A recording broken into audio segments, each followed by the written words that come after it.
guys, welcome to Chef Grace's Place. Today I have a really special guest, Philip Lemoine. He's got an awesome YouTube channel about how to make cooking videos, which is just Philip Lemoine. If you want to check it out, I'm going to put all the links in the description below. So I'm really excited to talk to you because obviously I have a cooking channel. Yeah. And I could definitely use some help with it. So I'm wondering, how did you get started with, film and video and all that other stuff? And then, because I just feel like it was a brilliant niche to pick of how to make cooking videos specifically. Because when I was starting out, I mean, I know how to cook. Like, I could tell you whatever you need to know about that. But I took Photoshop in high school on Adobe, and I basically had to build like all my knowledge base from that. So Mhm. it's been quite the 6 months. But your stuff is like I was watching all that. So anyway, yeah. How did you get started? So, good question. I actually got into video when I was in middle school. My dad gave me, so we moved, I'm originally from California. We moved to Hawaii in 1996.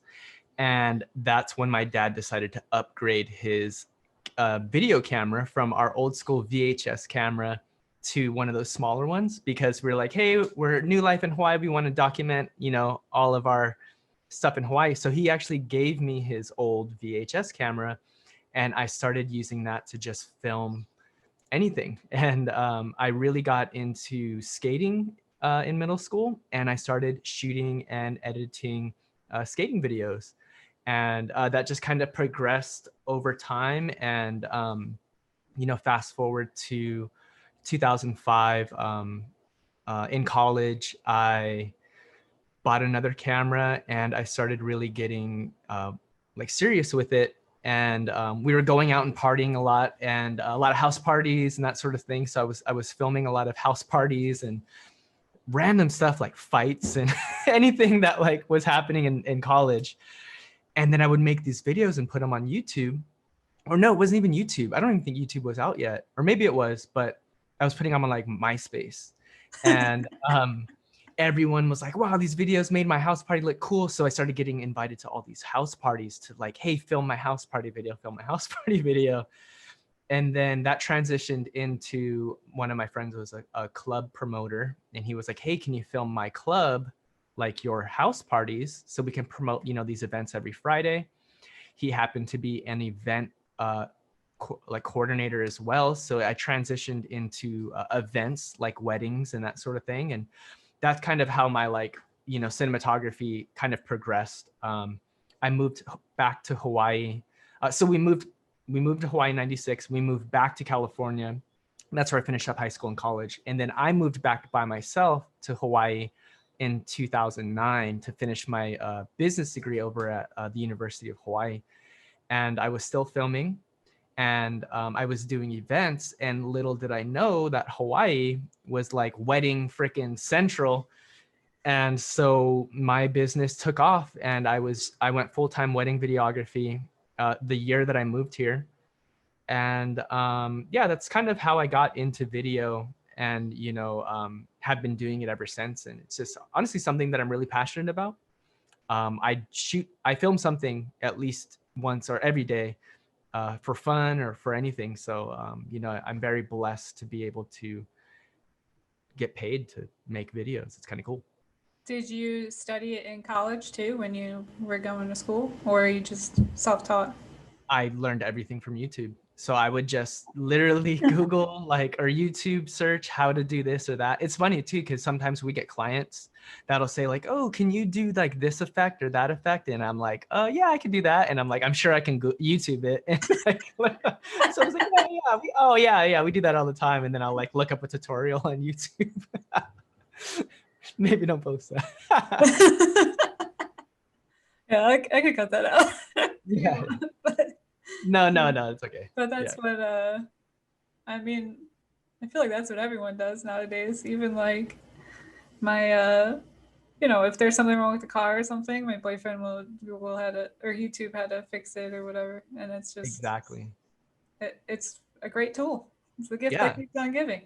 exactly. And same for me. It was just like how to dice an onion, you know? It's like you look it up and there's like there's like hundreds out there on how to do it, you know? And you know, like some of your videos are great because it's like how to cut basil so that it, you know what I mean? Or, you know, do those sort of things. And some of the most basic stuff is some of the most heavily searched stuff, you know? So having Yeah. that kind of content is really it's helpful, and yeah, I can get a lot of reach with that stuff. And actually, that basil video that I just did, I had just watched your analytics video talking about the tags and stuff. Hmm. And I had always, like, I'd always been pretty good with the tags of like, put something in that you think someone is searching for. But then Hmm. when you were like, ah, you look up the best one and then basically copy their shit, I was like, Yeah. why am I not doing that? Yeah, exactly.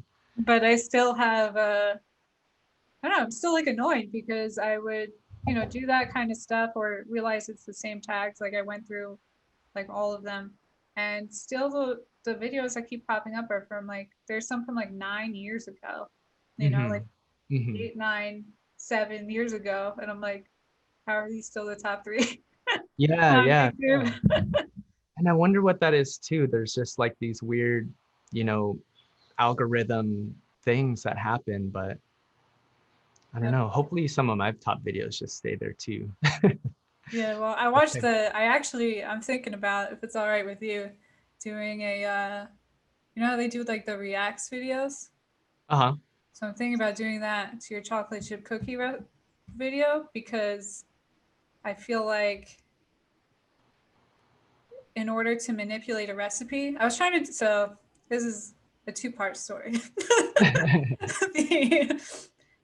Like maybe like a week ago or so, I was trying to explain how to manipulate the creaming method, which is the method that most cookie recipes are based off of. And it doesn't really matter what the ingredients are, but it's about the process of making the dough. So Hmm. I was like, I'm going to show you how to manipulate this. So I'm taking an oatmeal cookie and I'm making it into a carrot cake cookie.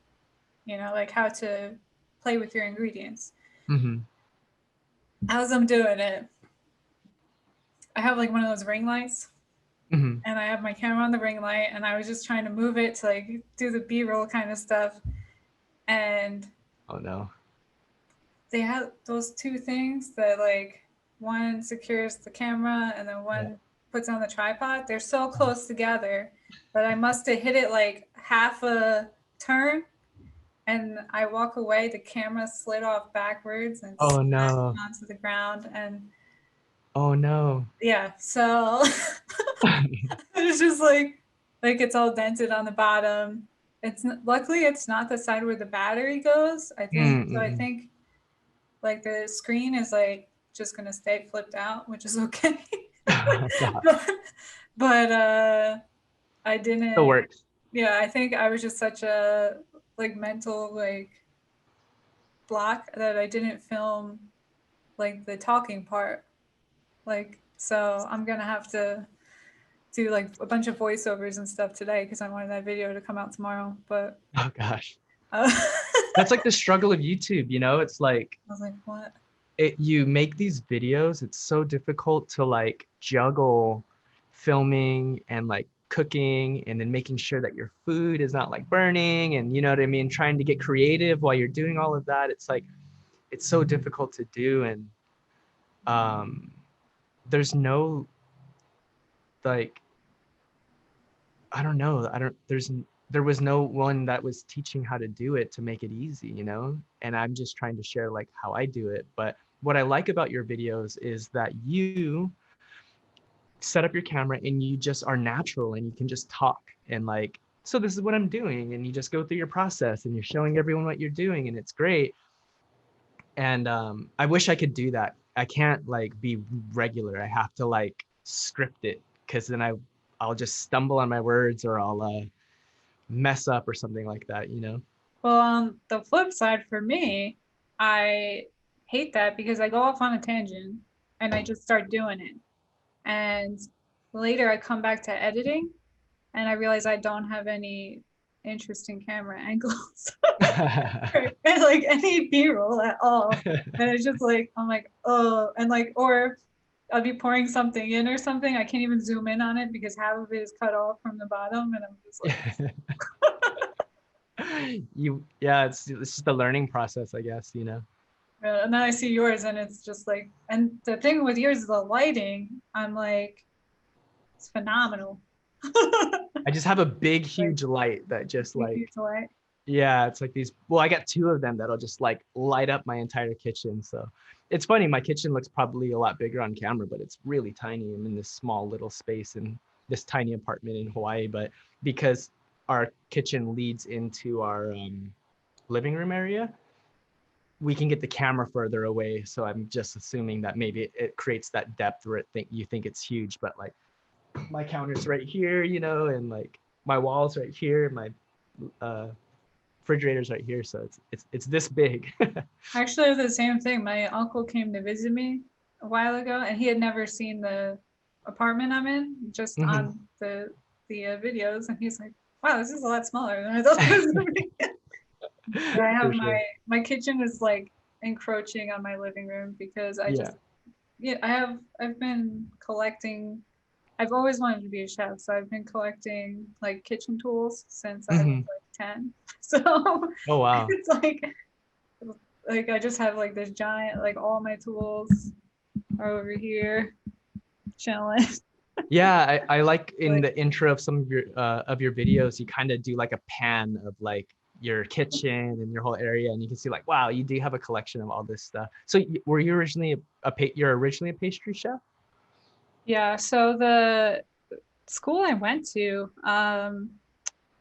you had to take like basic culinary before you could get your like to get your associate's degree in pastry. Like half your classes were culinary. Hmm. So you learned like all the like right now I have a very large pot of stock on my stove. Like and I've always just been into cooking because I think it's not to to kind of like separate it out. It's not, it doesn't do it like food justice because there's so many techniques in pastry that go into culinary and vice versa. So I think it was really good that the school I went to, you got a foundation to build upon, and you could Got it. go into savory and or sweet. It didn't matter, which was cool. Hmm. Nice. But on the other side, like you know, there's things that I just don't know that are gonna that I'll probably learn on YouTube, like some butchery stuff. Yeah. You know, Yeah. Oh, so like working with meat and that sort of thing. Yeah. yeah, and I know the basics. Hmm. I'm actually going to do a video on how to spatchcock a chicken, which is Nice. it's fun. It's easy too. It's just you just cut the spine out, really, Mhm. but but it makes it flat. So Yeah. Yeah. because I just wanted to make chicken stock, so I needed more chicken bones, and I was like, oh, Hmm. I could do that, but I wouldn't have learned that kind of stuff. And I also took culinary in high school, so that helped out. Oh, nice. So Yeah, I took a home ec class in high school. I remember that, and we had to cook like fried rice or something like that. But I've always been cooking with my mom. Like my mom cooks all the time, and so I would always kind of help her out and that sort of thing. So I think that's kind I of was watching how it that kicked in. video where Yeah. you made a it was a stew with a Oh meat. yeah, yeah, Nilaga. Yeah, yeah. Yeah. That's one So, of my favorites, yeah, for sure. And it's fun, like, you know, cooking with your family or something like that. And I think that's what's so great about food, you know, it just like brings people together. And I'm not, it's funny because I'm not trained, I didn't go to school for any of this. I'm not trained or anything, but you get held to this standard or you get held to this expectation of like, the way that things are done. If you film yourself doing something and you don't do it exactly, you're always doing something wrong no matter what. You know, someone in the comments is going to say like, that's not how it's done, or why would you do that, or blah, blah, blah, you know, and it's just like, I'm not a chef, you know, like this oh, is how I, this is how yeah. I dice my onions. I don't know, like, this is how I just do it, you know, and it's weird having a cooking channel and not being like, I'm not a cook, or yeah, I guess I'm a cook, but you know what I mean? Like I'm not a chef, you know? So Yeah, but it's this weird thing. I mean, I get the same things, but the one video I actually redid it because I saw that, I mean, I was wrong about how to sharpen a knife. Hmm. Um, because as a chef, like you don't really go like as a pastry chef too. Like I just send my knife out to get sharpened, but Yeah. you learn how to do it in culinary school like once, and then you never do it again. So, but I had I'm trying to do, especially since I lost both my jobs from the pandemic, like growing food on I my saw that. patio. Like I'm Yeah. trying to bring in all my costs, but also like not sacrifice my health Hmm. because I'm broke. So, Yeah. Yeah.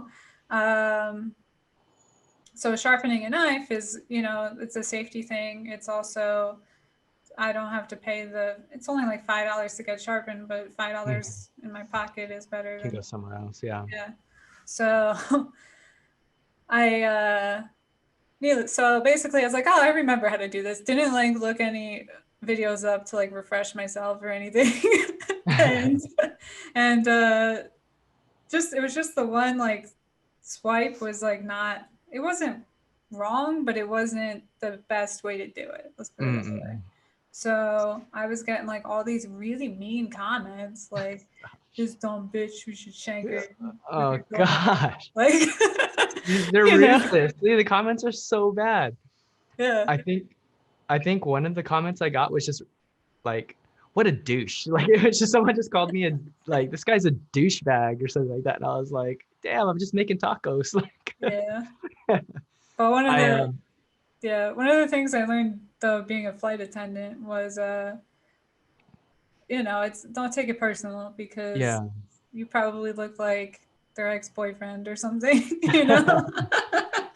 Like they got some thing Yeah, about how yeah. you are as a person, and we all do that, but Yeah, yeah, yeah. you try not to hate them too much.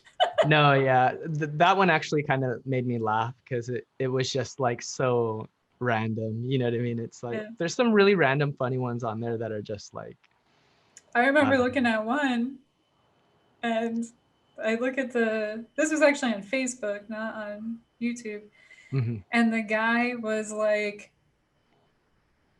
literally, I think he was some sort of like LARPer or something, like live action role play person. But he Hmm. was like literally dressed as a troll. Like he had a shield and the sword and like a fur thing. And I'm like, And this he's guy's literally a troll. Like he could live and under a leaving bridge right comments, now. leaving Yeah. trolly comments. Oh man, Man. perfect. But anyway, so you started the YouTube channel with your business with all the events and stuff, and then you got monetized just because you had like all the events. Like you made that 1,000 subscriber level, and then No, actually, I started my YouTube channel a long time ago, and I would only post just random stuff on there, like anything, like because I just film all the time, so I would just post any videos up there. But they weren't like YouTube style videos where they were trying to teach anyone anything. They weren't like travel-y or anything. It was just stupid videos, really. And then I think I had like maybe 200 something subscribers when I decided to make YouTube style content. So like 4 years ago, I was like, I'm gonna go all in on YouTube. I'm gonna do YouTube. I got all this. I started planning everything out, everything I wanted to do, and I had all these ideas in different categories. I was like, well, I want to teach people how to film weddings, because I'm a wedding cinematographer. I want to show everything, my whole back end, how I book couples, how I my contracts, everything. I was gonna do this whole stuff about, weddings, and then me and my fiance were kind of hippies, so we try not to use plastic. So, I had all these videos on the ways that we live plastic free, and we like make our own deodorant, and we do all this hippie shit. So I was like, that's a whole nother like channel, but it's like all this other content I want. And then, we travel a lot. Um, Luckily, we were traveling a lot at the time. So we filmed all of our traveling. And, so I was like, oh, I could do all these travel videos with tips on things to do in Bali. And, so I had all these content ideas, and I just did a brain dump, like 4 years ago. And then it wasn't until 2019, January, actually it was December 2018 when I was like, I'm going to do my first video. I'll do a cooking video. And I made lumpia, which is like a recipe that I make all the time. And I was like, I'll just film it. And then I made that video, and I made a few other videos that month. I think I made like 3 or 4 cooking videos. And then I just kind of stopped. And then I think March, or no, that was December, January 2019. And then I want to say around summertime or a little bit after summertime. Keep in mind, like, I did a ton of research on YouTube. So I had affiliate marketing set up. I created a blog. I knew how I wanted to structure my videos. I had a scripts and everything already laid out. I made a couple of videos, and then I just fell off because it's a lot of work, and the wedding season picked up, and I just got busy, and I kind of just forgot about it.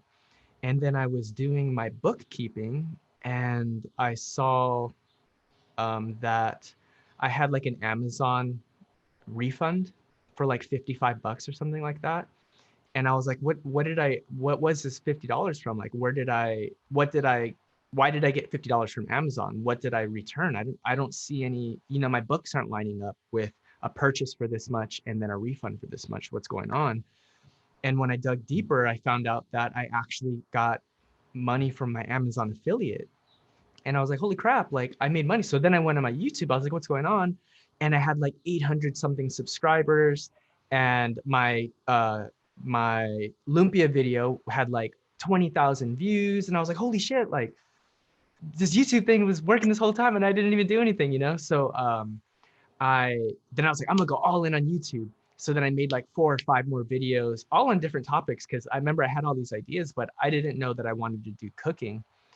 And so I just started making other videos, and like, shampoo bars, and you know what I mean, like Tupperware containers that we use. It's most random stuff. And then none of those really hit, but my cooking videos kept growing, and kept, like, my subscribers kept growing from, that cooking. I made a lumpia video and like a how to sous vide the chicken breast to get juicy chicken. And those 2 videos are still performing really well. But those kind of helped got my channel to 1,000. And then I was able to monetize in I think November. And then yeah, by November I was at I had about 1,000, a little over 1,000. And then yeah, then it kind of just snowballed from there. What really kind of happened was the chocolate chip cookie video. That's really January this year, 2020. It was an experiment, actually. I was like, what is the most basic recipe that everyone makes? You know what I mean? Like, lumpia is very niche. It's a Filipino egg roll. You know what I mean? It's popular, but like, what's a really popular dish? And I was like, chocolate chip cookies. Everyone does that. So I made a chocolate chip cookie video. And then, yeah, with COVID, you saw the analytics video. With COVID and everything that happened, that thing just took off. And then my channel really blew up from there. I'm gonna link that video in the description too, because that's a cool. great video. Yeah, thank you. Yeah, it's just like, yeah, it does remind me of the Catherine Manning. Yeah. Yeah. I think that's her name. Yeah, I pretty much just ripped off her video. You know what I mean? I just watched her videos. I'm like, oh wow, she does really good analytics reports. I don't even know analytics that well, but watching her videos kind of taught me. And I was like, oh, I kind of just mapped that structure out on how she explained her analytics. I'll just do the same thing for this cookie video. Yeah, when I liked it better too, because I feel like she's got so many subscribers now and stuff that it's not really the same, Mm-hmm. And also because you're doing the cooking videos, it's very, it's directly related to what I'm doing. Whereas if you're always looking at analytics on like how to do YouTube videos, Mhm. I feel like that's probably one of the most watched topics, you know, because people on YouTube trying to figure out how to do YouTube. Yeah, yeah. So it's just It's it's I very feel like you broad. found like a great niche, like that. No, I don't see anyone else doing what you're doing right now, you know? Yeah, and that's the thing. It's like when I was making my cooking stuff, I was like trying to figure out how to film cooking videos. And because I have filmed other restaurants.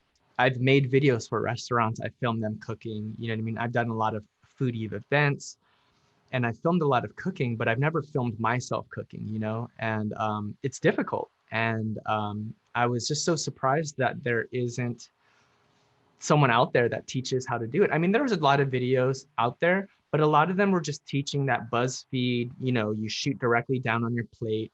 And it's non-creative, it's just a really straightforward how to shoot, you know, but um I would get so many questions on how did you shoot that or what did you do? And you know, we're all in these Facebook groups together and people would ask these questions and I was like, I'll just make a video about it. I'll just show you like what I do, you know? And then that started turning into like other videos and camera settings and all that stuff. So it kind of just like, yeah, it became its own thing. It's like how to make YouTube cooking videos, you know? So I I don't really know, liked just the one you did creative. on the thumbnails because that the one thing would find videos on was like food photography, Hmm. which is I feel like it's you know it's the same thing only different, you Yeah, know. yeah.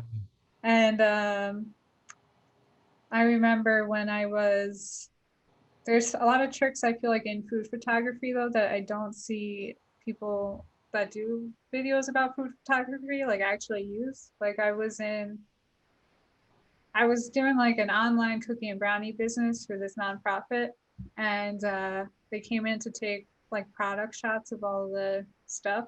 And I thought like one interesting thing that I learned is like for the like super chocolatey stuff, they would take a little bit of like vegetable oil to make Hmm. it Oh, to make it shinier shiny. Yeah. and like really pick up like the cracks and stuff in the Hmm. brownie or and I feel like you know, like or like even he was just like telling me about um like not things we were doing in that product line, but you know how they like missed the burger to get the droplets on Hmm. it and Hmm. like So like the all this stuff. lettuce looks like fresh and yeah, yeah.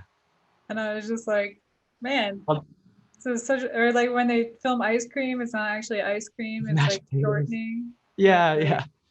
Yeah, it's like food Italian. coloring and like so it doesn't melt, right? Yeah, Yeah, a lot of the stuff that we see is just unedible. Like yeah. a lot of the food, it's raw, you know, it's like a raw turkey because they shrink right when you cook and then the bones get exposed. It'll be like a raw turkey and they'll just paint it brown. So it's like a nice big plump, you know what I I didn't mean? know Oh, that. yeah, it'd be like a nice big plump turkey, but it's not really cooked, you know, for some food photography.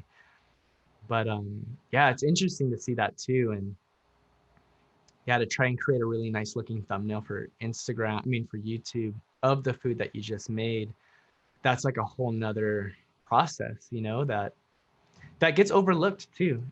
When I first started cooking, I was like, I forgot to take pictures. So I was just doing screen grabs of my food. And I was like, I never really got a good shot, you know, and then now it's like, where do I put my text, you know, because everything's centered, you know, so I got to like hide everything, you know, so yeah, it's those things. It's this experience that you run into filming, and it's like, oh, well, if I could just share that with other people, then they And you're won't run talking the about the rule of thirds, and I was like right yeah, back in my high school photography class. yeah, for Um, sure.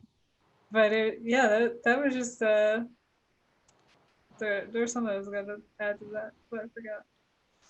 Oh, what do I you? think that's the thing, though. It's like I love cooking, but I know way more about video than I know about cooking. You know what I mean? So like, Well, like I in that the cookie video, I was like, I love this. I love that chocolate chip cookie recipe you put on there.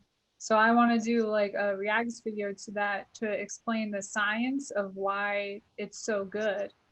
Because I had never, that was my first time seeing that recipe. And I was just, and I've tested so many chocolate chip cookie recipes because when I was doing that business, we were not only did we have to try to figure out what's going to taste the best, but we were trying to figure out what can I package What and can hold? Yeah. and like mail out, and it'll still be good in 2 weeks when it gets to California. Mhm. If someone doesn't want to pay for the expensive shipping, you know what I mean? Yeah, yeah. And that was really challenging too, because we wanted to make sure we didn't put in any like crazy chemicals and stuff. Hmm. So what we did was we wound up using half butter, half coconut oil in most of the recipes. So we kind of had like we had a chewy consistency, but it wasn't as dense as that um, butter cookie, like the melted butter in that Hmm. recipe. But the reason why that works so well is because you're taking in the creaming method, the whole point of the first part is creaming the butter and the sugar, and that's having a butter at room temperature, and those sugar crystals, they cut air bubbles into the butter. So Hmm. then you have air in your dough. So by melting the butter, you're just making a super dense cookie that doesn't have any air in it. And that's going to lead to that dense, chewy, fudgy texture. Mm-hmm. So I was just like, I love this video. That's what's so cool about like I think baking and like so difficult about it too, right? Because it really is science, you know? And you can take those same exact ingredients and if you just change the measurements slightly or even the way that you incorporate them, you can get a completely different product, you know? So that's why it's so cool and again so important to follow the directions, you know what I mean? Like it's one thing to But just throw it all together and then it that's doesn't. the thing I like. That's the thing I hate about actually the Yeah. trend of people just doing like this ingredient, this Oop, step, oop. Yep. this, you know, because I want to, in my channel at least, I want to teach you the directions, but I want to teach you why you're doing it. Because, like, if you didn't know that part about the creaming method, Hmm. maybe you would have been like, whatever, it's kind of melted, and then put Yeah, it yeah. in there, or it just whipped it up so much. Like, is Hmm. it mixed enough yet? Like, you Yep. know, you wouldn't know. And so I feel like if you teach people the why and the how, as opposed to just like, this is what you do it, this is when you do it, then Hmm. you're gonna give people the creative freedom to like change their recipes up, which is what I was trying to do in my oatmeal carrot cake cookie thing, but we'll see how that goes. Yeah. Well, especially like bread, because your first videos were about bread, right?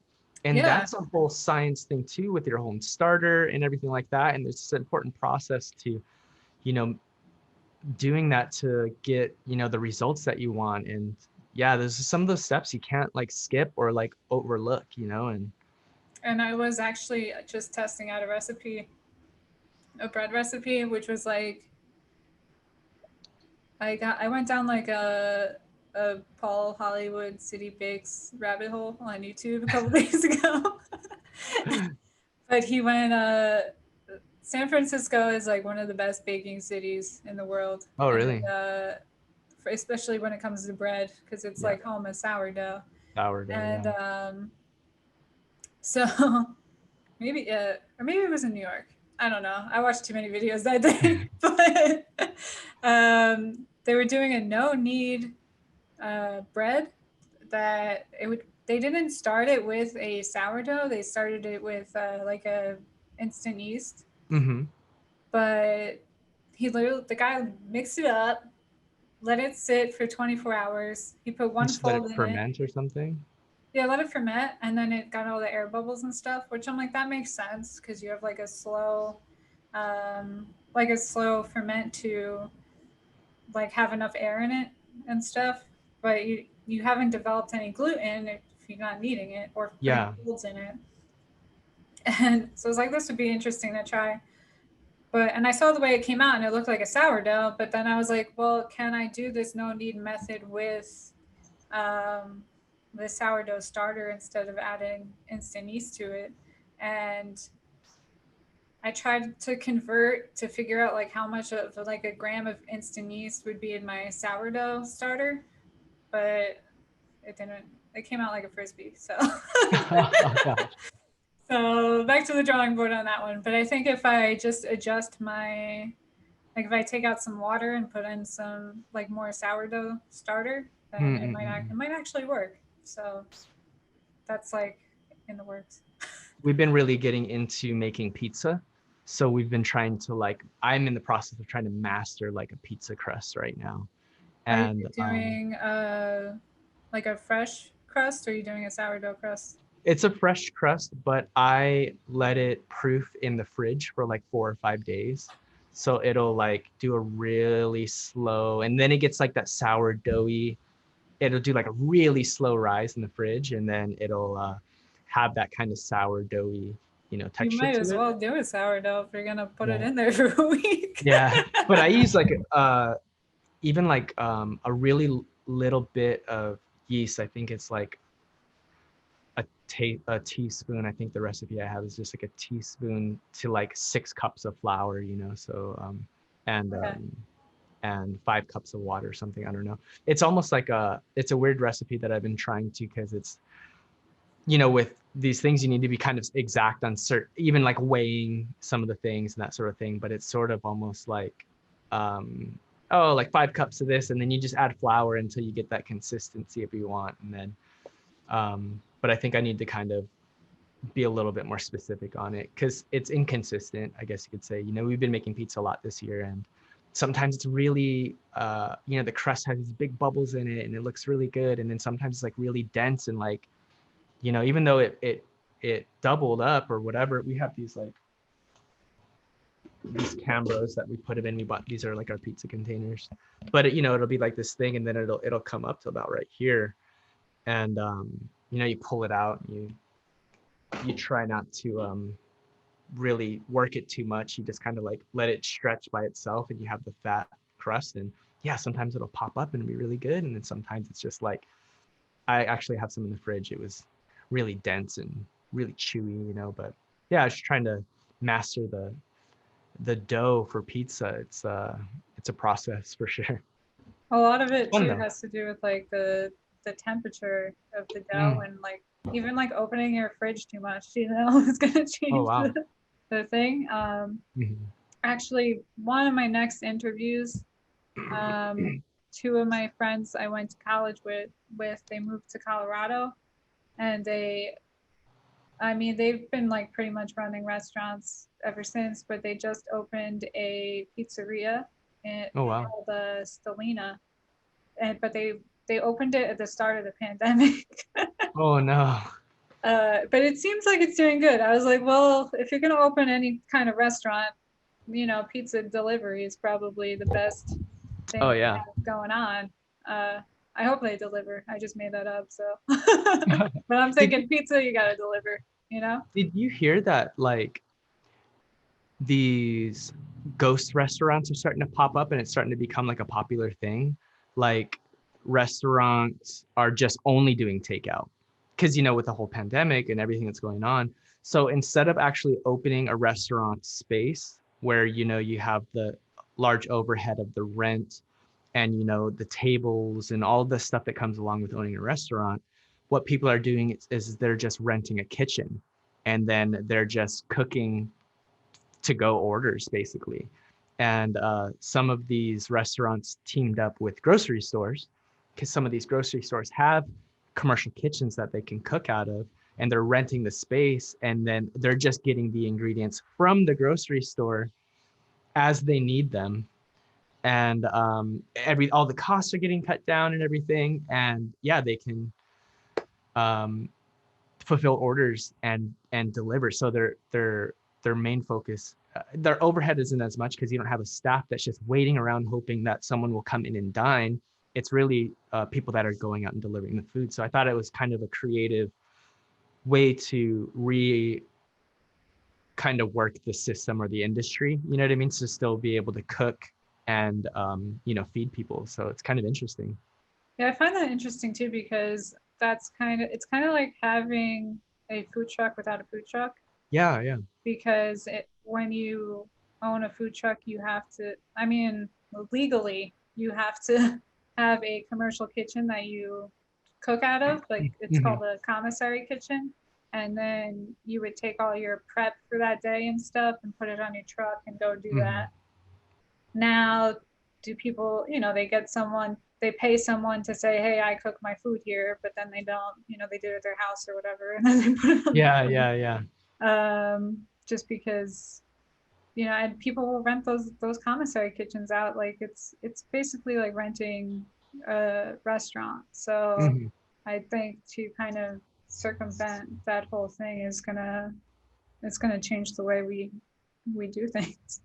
Yeah, I think a lot of this, this whole COVID thing, I think just changed so much. I know it changed a lot for me, just with work, like there's no events that are happening anymore. Like my business or my industry was geared specifically around people gathering, and we can't do that right now. So, it's trying to pivot and figure out, well, how do we take the things that we enjoy doing or that we're already doing and make money off of it? You know what I mean? And I think what's cool too is like we also learned a lot about what we don't need to, you know what I mean? Like saving money is so important, right? So I've learned so much on the stuff that we've spent so much money on that we just cut out, and we've been saving so much money, and it's like, wow, like if I just knew that in my business this whole time, I would be so much more in the profit or in the green over these years compared to, in the past where I was just like, oh yeah, we need that expense or we need that service or we need that. And it's like, crap, like we actually don't need it to stay alive. And yeah, I don't know. It's crazy. I mean, can you hear the people talking in the hallway? Mm. Okay. They're really loud. um, so Distracted. yeah. I know. I got like garbage trucks coming over and stuff. I don't know if you can hear all of that stuff too. Sorry. No. Usually you can. And it's like I don't understand why you're talking in the hallway. Like, go inside. Yeah. That's like apartment living at its finest right there. I can't wait to buy a house. But that's what Dude. we're trying to save up for, so we can do more of our hippie shit. Grow some Yeah. food. Dude, us too. Like I saw that we want to have our garden and stuff too, but our apartment doesn't allow us to have plants, But we actually just got a new, probably shouldn't say this too loud, but we just got a new um what is it called? Like It's a only going to be on landlord? YouTube for the whole world to hear. No, So yeah. I don't know. I doubt they'll watch this, but Okay.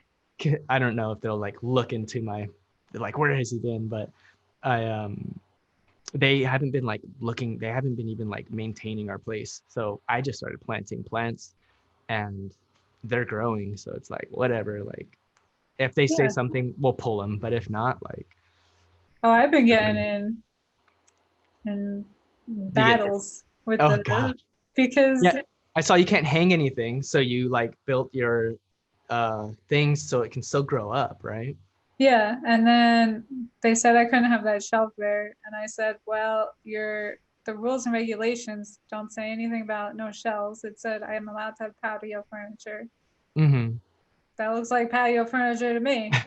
And then they weren't happy with that. Oh gosh. So I wound up taking it down the shelf and putting another planter there because what I just got like these $10 storage bins from like Home Depot that were on Mm-hmm. sale. And if you're gonna do that, it's very important to make sure that the plastic is BPA free and all that Yeah. stuff. Um, but the good thing is they're big. It's basically like having a raised bed because they're Mm-hmm. so big, and then I can rotate them for the Mm. sun. But Do you get a lot of sun on your balcony area though? surprisingly, I get enough.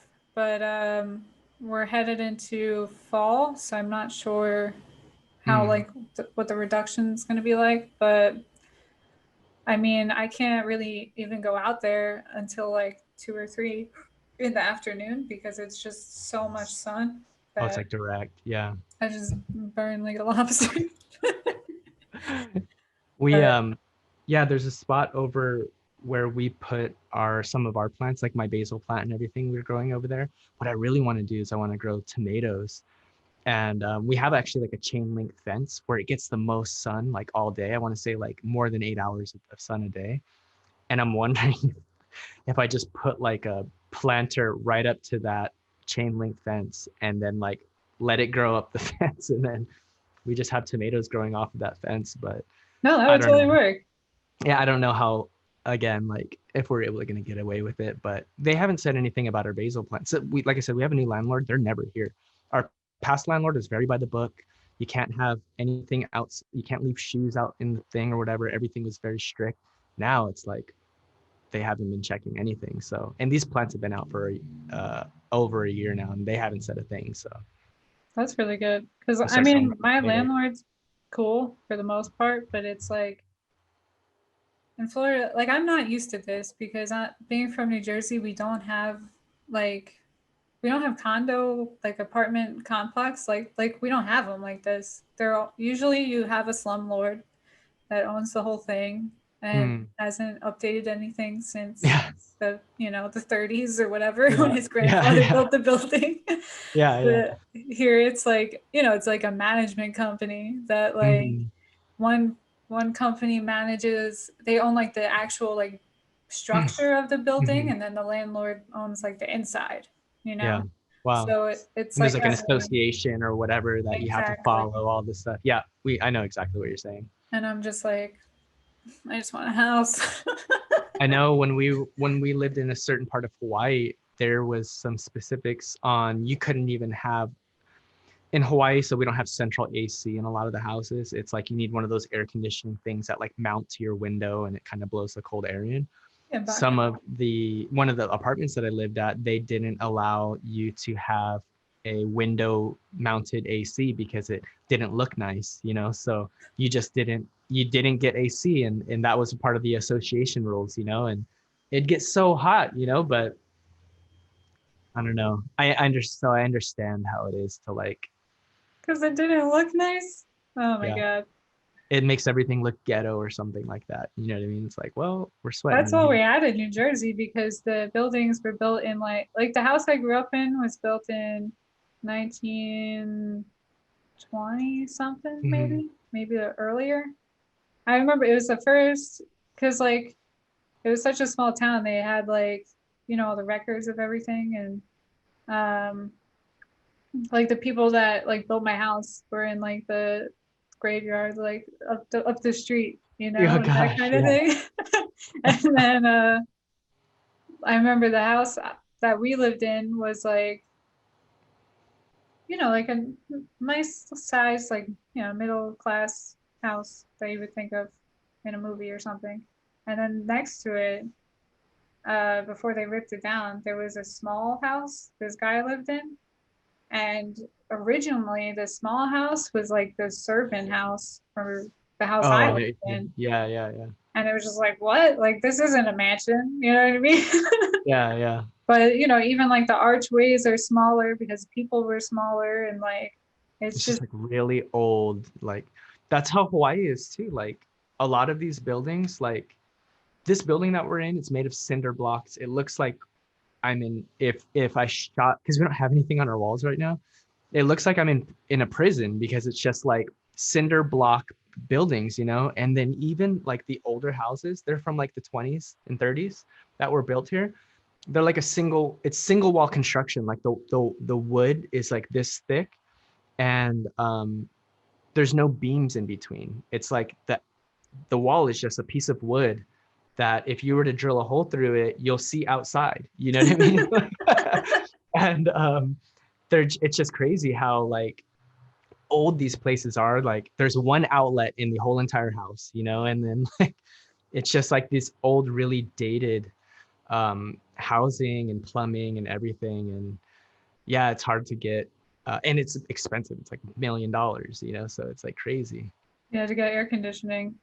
So Yeah. we always had box windows or window Mhm. box Yeah, units the fans. because Hmm. you couldn't to install some of the houses you couldn't because it was like a historical house and you Hmm. had to Hmm. keep it like the way it was basically. Hmm.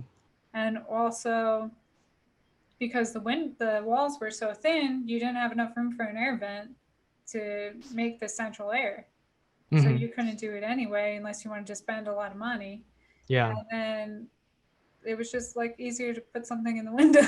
Yeah. It's like, So, but you always have like I remember when we were kids, like we had the big air conditioning on the first floor, and then like the only for a long time my parents' room had the air conditioning. So in the nice. summer, we when it was really hot, me and my brother would sleep in the living room Yeah. and like camp out because it was too hot in our rooms. But then as we got older, like everyone had a box air conditioning, and it was like luxury. But Nice. Yeah.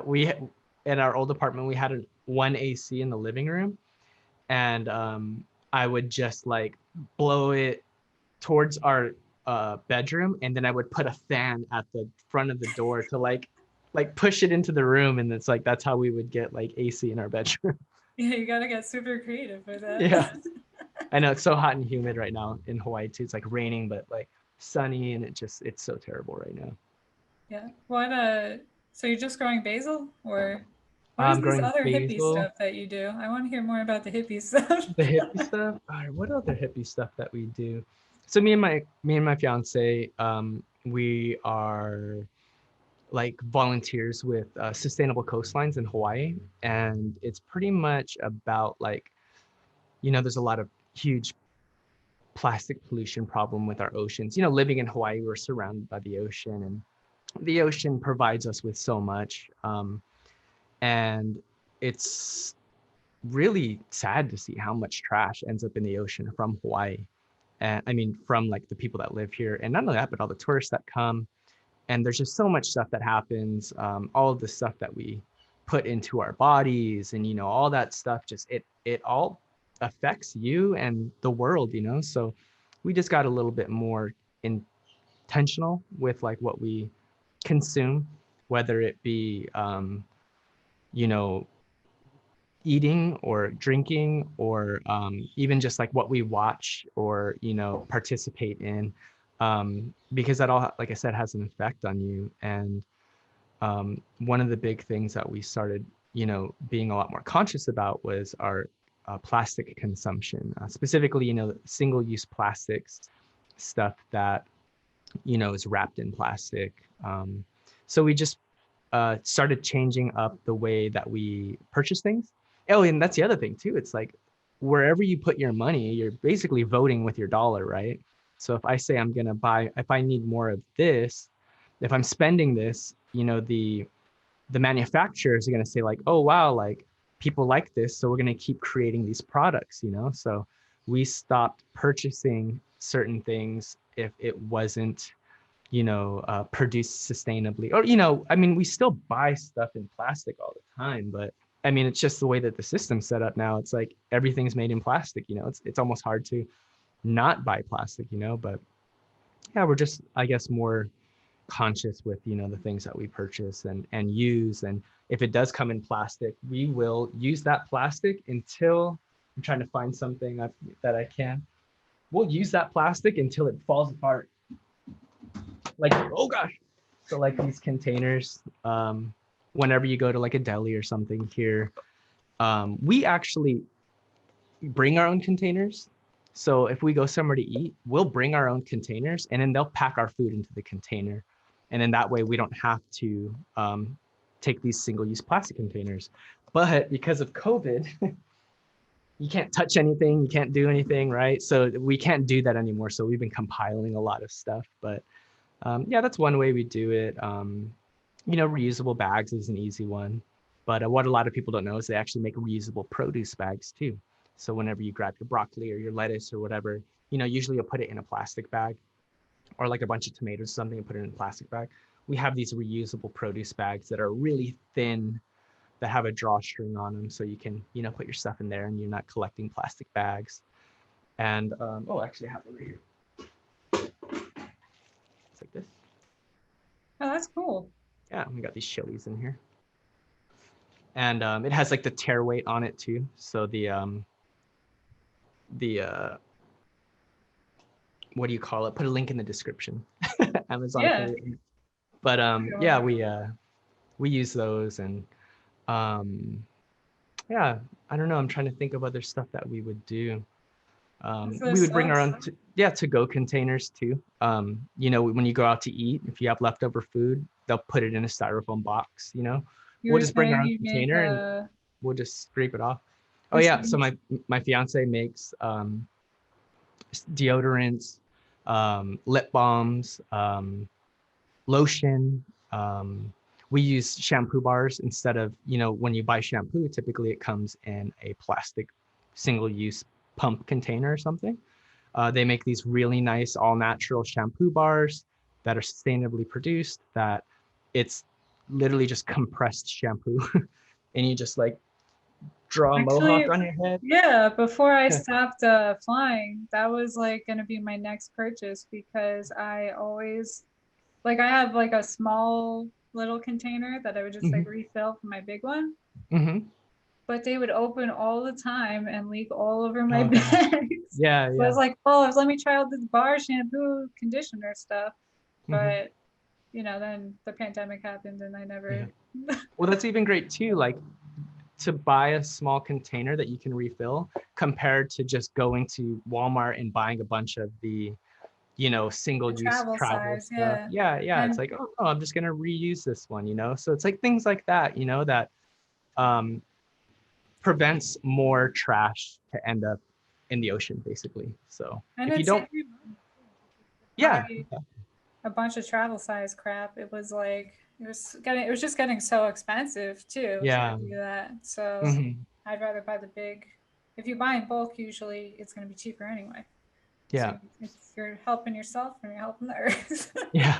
And we repurpose everything too. So like we have an old duvet or, you know, cover, bed sheet cover or whatever that was starting to just get old from washing it so many times. So instead of tossing it out, you know, we'll turn that into like rags that we can use. So, you know, cut it up and wipe stuff off with. And instead of just buying a bunch of clothes all the time, we'll, you know, fix our old clothes, you know, if something rips or tears, and or we'll buy secondhand stuff a lot, you know. A lot of the stuff that we use, if we can get a wooden version of this instead of one that's made of plastic, if it breaks, we're not throwing away a big piece of plastic, you know. So That's true. yeah, a bunch of little stuff like that that we just try and be a little bit more conscious of. What other hippie stuff? I think our big hippie goal though is to like live off the grid and like, you know, have like a little, not a tiny home, but like, you know, like a small home, like a 800 square foot 2 bedroom, and grow our own food and have chickens that lay eggs, and um, you know, catch our own water maybe. And we definitely want a flushable toilet, but Oh yeah, for sure. I'm not yeah, giving that up. yeah, yeah, for sure. I mean, there's definitely some luxuries we want, but yeah, just to be able to like get our own space one day and be able to grow our own food and cook with whatever we can. And Yeah, I've been um, watching a lot of those homesteading channels on YouTube. yeah, dude, me too. Like Yeah. it's, I don't know, it's interesting. It's interesting. Especially Roots and Refuge Farm. I've been watching them. They're like, Is that the ones that are like building stuff out of like Roots and Refuge Farm? they're I'm thinking of those people like in some random third world country where they'll like grab a no, I stick know and what you're they'll talking make about. a whole I know what you're freaking talking about. jacuzzi. Yeah, Yeah, like it made like this underground like yeah. pool. That is They'll so make cool. every single brick and then like build a freaking And then fill the pool with like, you know, like take his cup basically and come back like 3,000 times just to fill. yeah, exactly. And then like cut grass out and then like lay grass around it after. It's crazy. Yeah. Yeah. And then he's just hanging out. And I'm like, Mhm. That and must then have I'm took like a like, year. yeah, it's amazing. And then at the same time I'm watching it, I'm like, and yet he's got a camera Yeah. and a Wi-Fi connection to upload this video. Yeah. Who But filmed it? Yeah. so, but yeah, I love this. But yeah, that one. The other place is like it's a farm in I want to say Arkansas. Might be Alabama, Arkansas. I want to say Arkansas. It's the one that people make a joke about that are from Kansas or something like that. I don't know. But but yeah, it's just like, I mean, they have like animals. They have like pigs and Yeah. goats and chickens and stuff. But um, after starting like to grow my own food and stuff, I'm like, it's way cheaper. Hmm. And even if you can, especially in Florida, I don't know if we want to stay in Florida or not, but they have basically like giant tax write-offs that are like, to qualify as a homestead, it's like less than you would think. Like, I think you only have to sell like $1,000 worth of produce or something a year, which is not a lot of produce. Yeah. A year? And Wow. yeah, and I looked at, they have all these tax write-offs for it and stuff like, Because they'll consider your land like agriculture or something, right? And then, exactly. But then yeah, if yeah, you actually go and you look at the properties that are considered homesteads, it's a bunch of fucking rich people that are just using the tax loopholes. yeah. And Hmm. they're like, oh, I have a goat. Like, it's a homestead, whatever. Yeah, And yeah, then, yeah. like, Oh, we got like 5 mango trees or something like that, or like, yeah. And it's like a yeah, mansion and like with a golf course or something, yeah, you yeah, know? So yeah, yeah. it's No, like that's kind of obviously not, yeah. that's kind of the way it is here too. Like you can get tax breaks if your land is considered agriculture. And I may be wrong about this, but Hawaii, we have a lot of leis, like the leis that you put on people when they come to visit. Yeah. You can just grow a bunch of flower trees and it's considered ag from what I've heard. I might be completely wrong on this, but and because people can, you know, take that to make leis from them. And you can just have like 20 plumeria trees, I guess, on your land. And I don't know. I mean, I may be 100% wrong, but yeah, I think I definitely know that you get tax breaks if your land is considered agriculture, you know? Yeah. And then I went down the rabbit hole of like just like farming practices and like no till and Hmm. all that other stuff. And I'm just like, yeah, I could do this. And Yeah. like, it's not, I feel like people try to make things sound harder than they actually are. But then once you see the YouTube video on it, you're like, I could do this. Yeah. I think what's cool about Hawaii though is our climate, it's like perfect all year round. So it's easy to grow, you know what I mean, all year. Like it'll be December, middle of January, February, it'll still be 80 degrees and sunny, you know? So But the one it's thing too is you also have all that volcanic ash and stuff, mm, which is, it's good for a lot of different plants. But you guys also have some cool stuff that like doesn't grow here, like that you're not, like a lot of root vegetables and stuff mm, that yeah, you yeah. don't get. And I'm like, I was watching something about food in Hawaii. I'm always watching food things, but I was just, and actually my one of the chefs I used to work for, he's Hawaiian Oh, too. okay. So he's from Hawaii. So I said, hey, come on the show and I'll because I want to learn more about Hawaiian food. So Mhm. he just did a pig roast in his backyard or Oh something. wow. Yeah. So, and like dug the hole and with the pit and everything and Yeah. buried it. And I'm like, that's fucking awesome. Yeah, yeah, it's crazy. Yeah. But, Emu. They do that a lot and they it's kind of popular to do during Thanksgiving too. Like I mean they do it all the time, but like sometimes they'll dig a big emu and they'll put a bunch of stuff in there. You know what I mean? It's not just a pig, but like they'll cook a whole freaking neighborhood's worth of food in there and then yeah, then they'll pop it open and everything like smokes and steams and cooks in there. It's pretty sick. yeah, it's so cool too because it's like, humans were doing that before we figured out how to make an Yep. oven, Yep. you know? So it just shows like, I feel like the tradition, but also like the advancement of technology and how we've, changed things. And then, one of probably the thing I love the most about cooking is that it creates a community, Yeah. like I'm talking to you, it's still creating community right now, like, but in different ways than it did hundreds of years ago when we buried things in the dirt to cook them. Like, Yeah. you would have been my neighbor in like the hut next door. Now I'm talking to you and you're, Yeah. six I time think zones that's away. I think that's what's so cool about cooking and food in general is like we all do it, right? Or we all eat. So it's easy to like relate to certain people on food. It's almost even like how we almost identify with some people in a sense, like, so I mean, this might sound wrong, but you know, like you'll meet someone of specific ethnicity, or you know, not you specifically, but you know, we might meet someone of a certain ethnicity and they say like, oh, I really love this dish from their ethnicity. You know what I mean? And it's like, not that I'm encapsulating you as a person and your ethnicity on this like dish, but this is how I can relate because it's related to food, you know? I And mean, yeah, I did that. That's literally all I did all the time. yeah. Especially when I was a flight attendant. Like, I guess it's in my culture as a white person just to like take other people's recipes. uh, No, I know what but you mean yeah. though. That's how like Hawaii is too though. Like our cuisine is such like a fusion, right? I almost hate it in the sense. I hate to talk shit about it, but it's like it's always like some sort of fusion of Hawaiian and not Hawaiian, but like Japanese and Asian Nate type of like, you know, cuisine, you know. There's no like this or that or that. It's always just like this mix, but I think everyone comes here for that too, you know.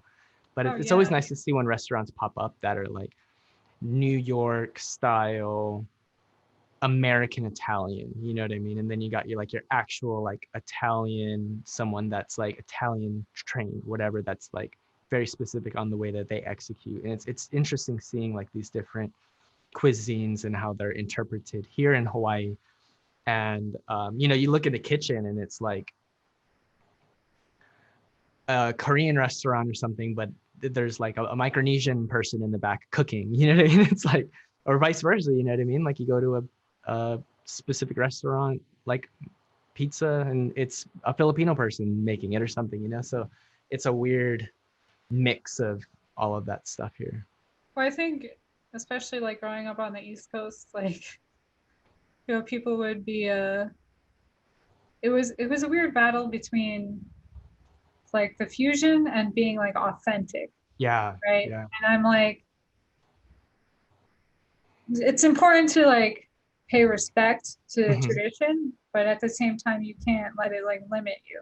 And then people would be like, oh, well, especially I'm Irish Italian. And so everybody's grandma has the best, whatever. So Mhm. it's just, there's no like winning or losing over there. But you can't, if you just stick with tradition, we never advance. So you have to Yeah. make sure you pay respect to the old stuff, but you don't take the bad habits with you, you know? Mhm. And then people would argue, well, this restaurant is the best, but then it didn't matter what restaurant you were in. All food is Mexican food because those are the people that are cooking. That's the truth. In California specifically too, it was like the whole kitchen, yeah. The Yeah, whole so staff, you know? which just proves Yeah. that like it doesn't matter, it doesn't matter where you come from or what your ethnicity is. Like, great, if you can cook, you can cook. Like, great Mhm. food is great food. And, I know some killer Jose's that know how to make, like pasta vodka. Like, this is not Yeah.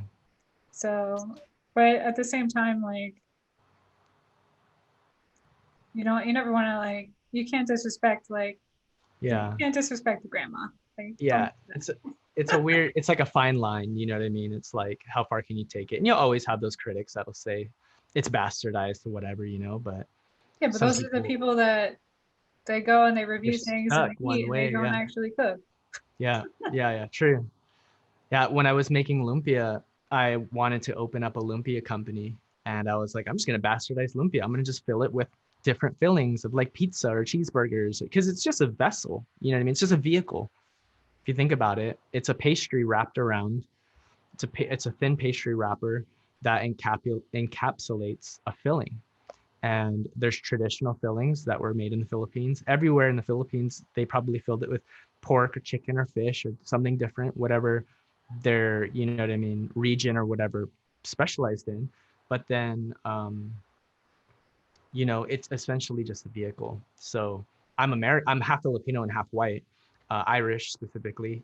And why not make like a, you know, what do I want to say? What's Corned the beef and Irish word? cabbage. Yeah, exactly. Yeah, like that, or you know, like I said, like a pizza filling, or some of the things that I'm into, chicken pot pie. So I actually made these recipes and I did all of these things and they came out really good. And I was like, oh, this is what I want to do. I'm going to make a food truck and I'm just going to, pump out bastardized lumpia. And then it was just like, oh man, I don't know. Is that like bad? There was this thing in me that said like, oh, is this just like taking my culture and exploiting it? You know what I mean? Or something like that. It's like this weird. It is, but it isn't, because I think then you introduce people that would never even try that kind of food to that. Like even look at Kogi Taco Truck that Yeah, yeah. basically started the taco or the food truck like revolution basically. That was Korean food and Mexican food together, Yep. and that was amazing. I love what they did too. Now they're doing Indian food and like tacos. Oh wow. Oh man, the chicken tikka masala empanada, like Dude, that sounds amazing. yeah. And So that's what I mean, right? It's so good. But then I always made sure that I would have my traditional lumpia too, So that yeah, was my idea too. It's like, well, here is what this is the one that I grew up eating. My mom made for me is ever since I was, little.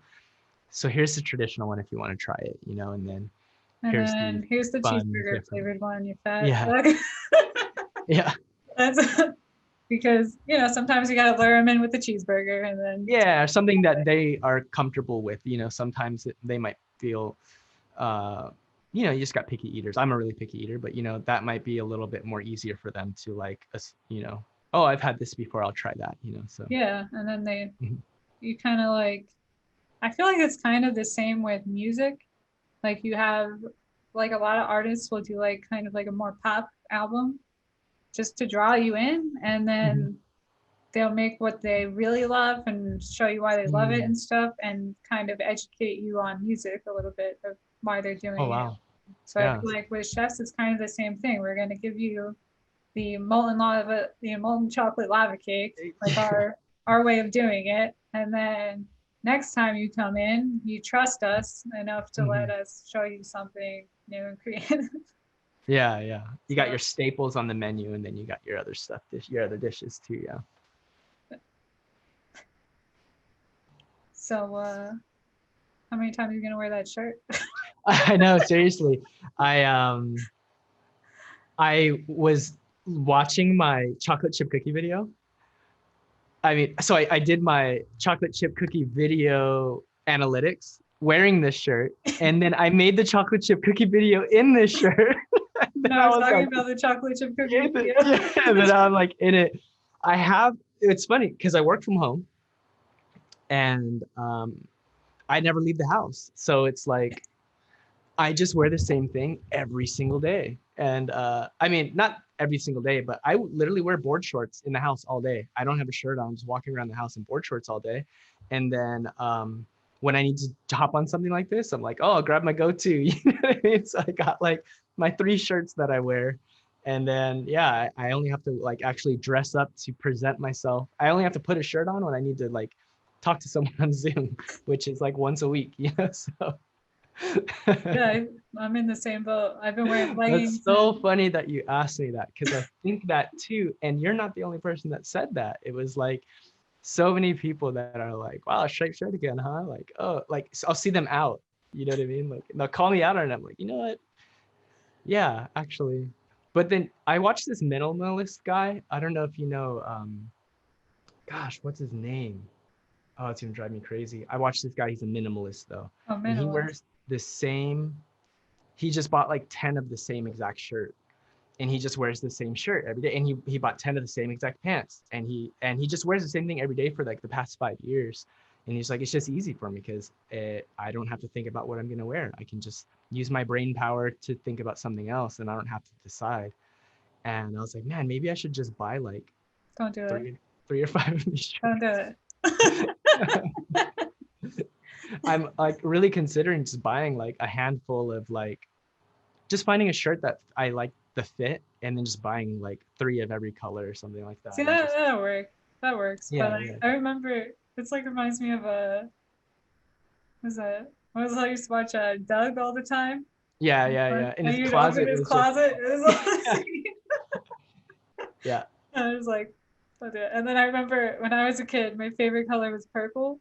So for like people just kept buying me things that were purple.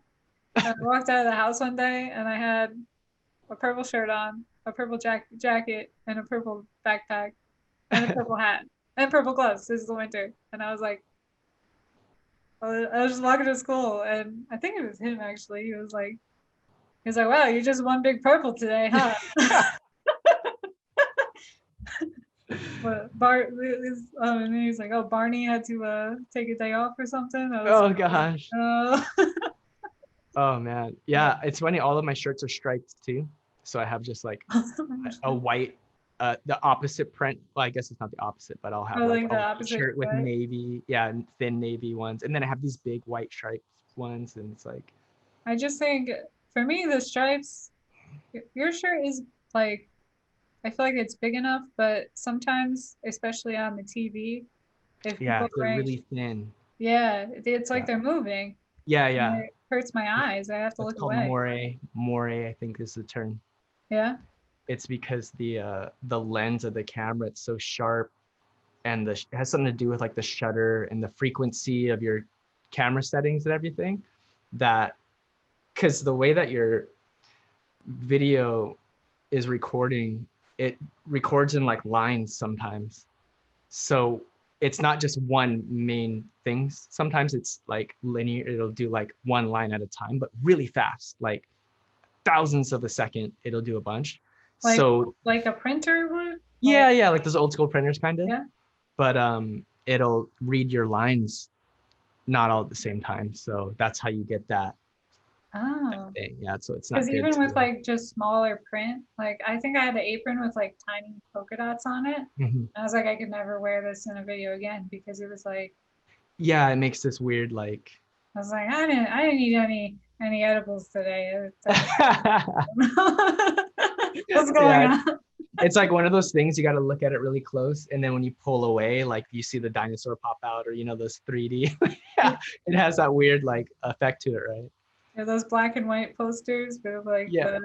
the spirals and shit. I was Oh like, yeah, oh yeah, my yeah. God. With all the lines that are really close and stuff. Yeah, Yeah.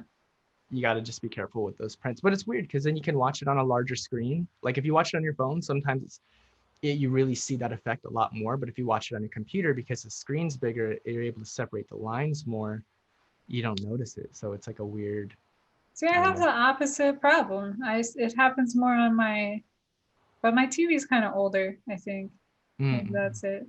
But my like like the TV in the living room, we have the PlayStation hooked up to it, so we put it through there. So, but maybe it's just because it's like all old, PlayStation 3, like old, older stuff. It's probably like it's not compatible with the technology anymore. With new technology. Yeah, so maybe that's it. But I'm gonna use it till it stops working. Yeah, there you go. Sustainability. It's not broken. Don't fix it. You don't Exactly. need to replace it. Yeah. And then we looked up the worth of a PlayStation 3 because we're like, oh, maybe we could sell it and do something. It was $18. Damn. That's how I am with all my camera gear. Like I have all this camera gear and I'm broke right now. So I was like, I need to like offload some of this gear. I'm not shooting anything. So maybe I can sell this $5,000 camera for at least like $4,000. It's like, dude, you can't even give them away these days because it's like by the time it comes out, 6 months later, there's a new one. And then 3 months after that, there's another new one. It's like no one wants yours anymore. It's It's like a that's what sucks about phone. technology. It's Yeah, like, like I just got this iPhone and then they came out with that 12. That's in 5G, and it's like I was like, do I need that? I don't know. yeah, I don't. And like, I dropped that camera. Oh my God. That was the worst feeling. I was Yeah. just like, just give up now, Grace. Like, Yeah. I've like, got so close to that so many times. oh my I've God. had it like I'll like pan down to like film something and it slides forward. And then luckily about my camera gear is the plate that mounts it to there's a plate that I would put on the bottom of my camera, and then that mounts it to the tripod or whatever. It has these little safety things on there, so if you didn't lock it even if it slides, it has like a clip that like stops it from like sliding off completely. You have to like press a button to like unlock it and then pull it out. But I've had so many times where like I went to pan down and fill my, spaghetti sauce or something, and it slid, and then it like caught it right before it fell in the sauce. I'm like, oh god, oh my gosh. Oh my god. I know. Do you have any tips for the one thing that I think is the hardest for me is trying to get a good angle on the stove because the stove faces the wall. Yeah, mine too. And then when I get a good angle, I'm getting the lens all steamed up. Oh, like shooting down on it, right? Yeah. Yeah, I think what I do is I I try not to shoot over it. I'll pretty much just stay behind the stove. You know what I mean? So And I have then I have zoom my in. stove here. Yeah. I'll keep my camera like off to the side Okay. like that, or I'll come up and shoot down at an angle, and then I'll just zoom in, so I don't have to necessarily get the camera lens over or too close to it, and then that's when the steam will hit the lens. But if I can, zoom in from where I'm at, I can at least get a closer shot of what's in the pot, and the steam won't get to my lens. But I want to buy a convection. No, Oven? no, not convection. Induction burner or induction top. I want to get one just so I can cook on my prep table and just face that You know what way. I just got? I gotta show you. So cheaper than this, but more fun. None of my pots and pans are induction compatible though. So I would need to Yeah, buy they have only to be magnetized. So. yeah. Only my what is it? My not stainless steel, that big heavy one. The cast iron. Only my cast iron is the only one that'll work. Some of the stainless steels work. Mm-hmm. You'd have to look it up. But we went to the Army Navy store, something, the like surplus store. Mm-hmm. And we got this burner nice. for, it was only like, it was $30 and we got a can of butane with it. So it's like, hold on. Oh, nice. Yeah. I was just like, this is amazing because I'm going to try to do the cooking that way. But I haven't cooked with, I'm just so excited to cook with gas. You have no idea. Oh, dude, I hear you. Because growing up, like, the induction burner, like cooking with electric sucks, man. The thing that I don't like about the induction burner, though, too, is that when you turn it off, it looks like. And you you put the can in there of butane, and it just feeds. Yeah, you just press it. Yeah. So, and you could take it anywhere, and you don't have to plug it in. Yeah. So. The only thing about the induction one was that I hate when sometimes I like to leave something in the pot and turn off the heat because the top is still hot. You know what I mean? Yeah. Like sometimes I'll poach an egg in my ramen, for example. I'll make ramen and then I'll break the egg into the soup and then I'll turn off the heat, but the countertop's still hot and it still continues to like keep everything hot. But what I noticed with the induction ones are once you turn it off, there's like no heat. Yeah. Like the thing's not hot anymore. You can take it off and you can like touch it. Yeah. And it won't be hot. So it doesn't work the same, and I think that's one of the things. I think the main reason I didn't want to do the propane version is because then we end up just using a lot of those single cans, you know what I mean? And then tossing. But I just think it's not, I feel like I'm not going to be using it enough to like have that much waste, if that makes sense. No, yeah. So I was actually thinking, so we have one of those, it's a camp kit one. Yeah. That it's a double burner that was like super expensive because it had like 1800 whatever firepower, 8 BTUs or whatever the thing is. That seems excessive. Yeah, it was like a lot. I don't know what it was, but you can connect it to one of those big tanks, and Oh, those okay. big tanks are things. So I was thinking, oh, maybe I can use that. But um, what's weird about the camp one is that the top doesn't come off. It's like the top folds up and it's meant to stay up, and these sidewalls come over so that wind doesn't like blow it out, because they're thinking you'll be out camping. Oh, So they okay. made it to where the lid stays on. So I want to see if I can find a version like that that I can, or maybe I can just figure out a way to ghetto rig it and take the top off. So when I cook with it, and then at least 2 burners, but I yeah, mean, I'm really excited about cooking with gas because yeah, you have so much more control over yeah, how to cook, and that yeah. because I mean, even with the induction, like it just sucks because like you don't have the heat coming up the sides of the pot, and Hmm. it changes the whole way you have to cook. Really, like even if you're making an omelet, like you Mm. can't tilt the pan Oh, yeah, to yeah, have yeah, it in yeah, the yeah. flame to finish it off before you put it on the Mm-mm-mm. plate. Like there's a lot of just things you don't Just little realize that things. you, and also when you try to turn it down because it's getting too hot, like that coil in the electric stove, it stays hot, Yeah, yeah, yeah, or it exactly. takes forever to heat up, or Yeah, yeah. the induction doesn't stay hot. I mean, with the induction one, you might try um, like using a You like a already Dutch sold you oven. already sold me on just getting propane. I mean, like, Well, the thing was yeah, so it's just cheap way better. too. Yeah. I think the main thing I'm really stoked on though is being able to just put it on my prep table, and I Yeah, don't have to move my camera. I don't have to, you know what I mean? It's like, oh, now we're gonna cook. Boom, just place it down, and then I can still face the camera. Because like you, my stove is facing the wall. If I yeah. want to get nice lighting, I need to bring this big ass light over, and I gotta, you know, shut everything down and switch over to the oven mode, and you know what I mean? It's just this process.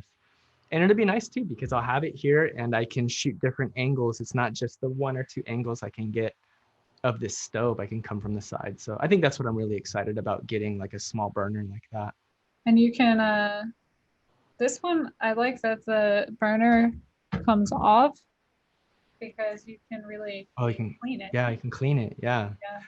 I like how your burner too, it has a nice size thing to hold your pots and pans. I think my camping one, it's just like these wire grates that there's just 4 of them. So it doesn't really hold a pan really well. It's made for camping, you know. So I think I might look into a really nice one like that. That's the other thing. We need like new pots and pans. I really want to get, like, the stuff that we have is so old and falling apart, and it's almost embarrassing to like show it on camera.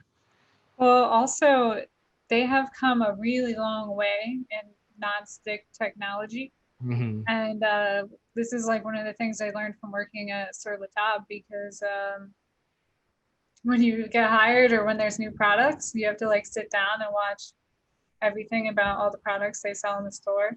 And one thing that like it really sold me was I got a scan pen, which is a Scandinavian pen, and they use it in Noma, which is like one of the best restaurants in the world.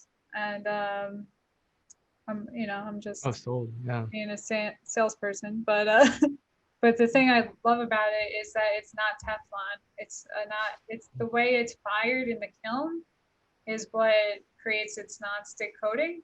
So you Hmm. don't have to worry about using metal on it and scraping it and Mm-hmm. getting that toxic chemical into your body. And like even if you don't, like I always use plastic and like wood and stuff on my non-stick stuff, but Yeah. after 15 years, like that shit's gonna chip anyway. Yeah, yeah, yeah. Or even if you just grab a spoon sometimes to like, give it a quick whatever, and you touch some metal to metal. Yeah, and so this you can use metal on because it's not Teflon, Nice. so Yeah. it's just amazing. And Ninja just came out with a new cookware like line, and I've been trying to like get them to give it to me for free somehow. I saw the convection oven they gave you though. Yeah, that That was thing looked crazy.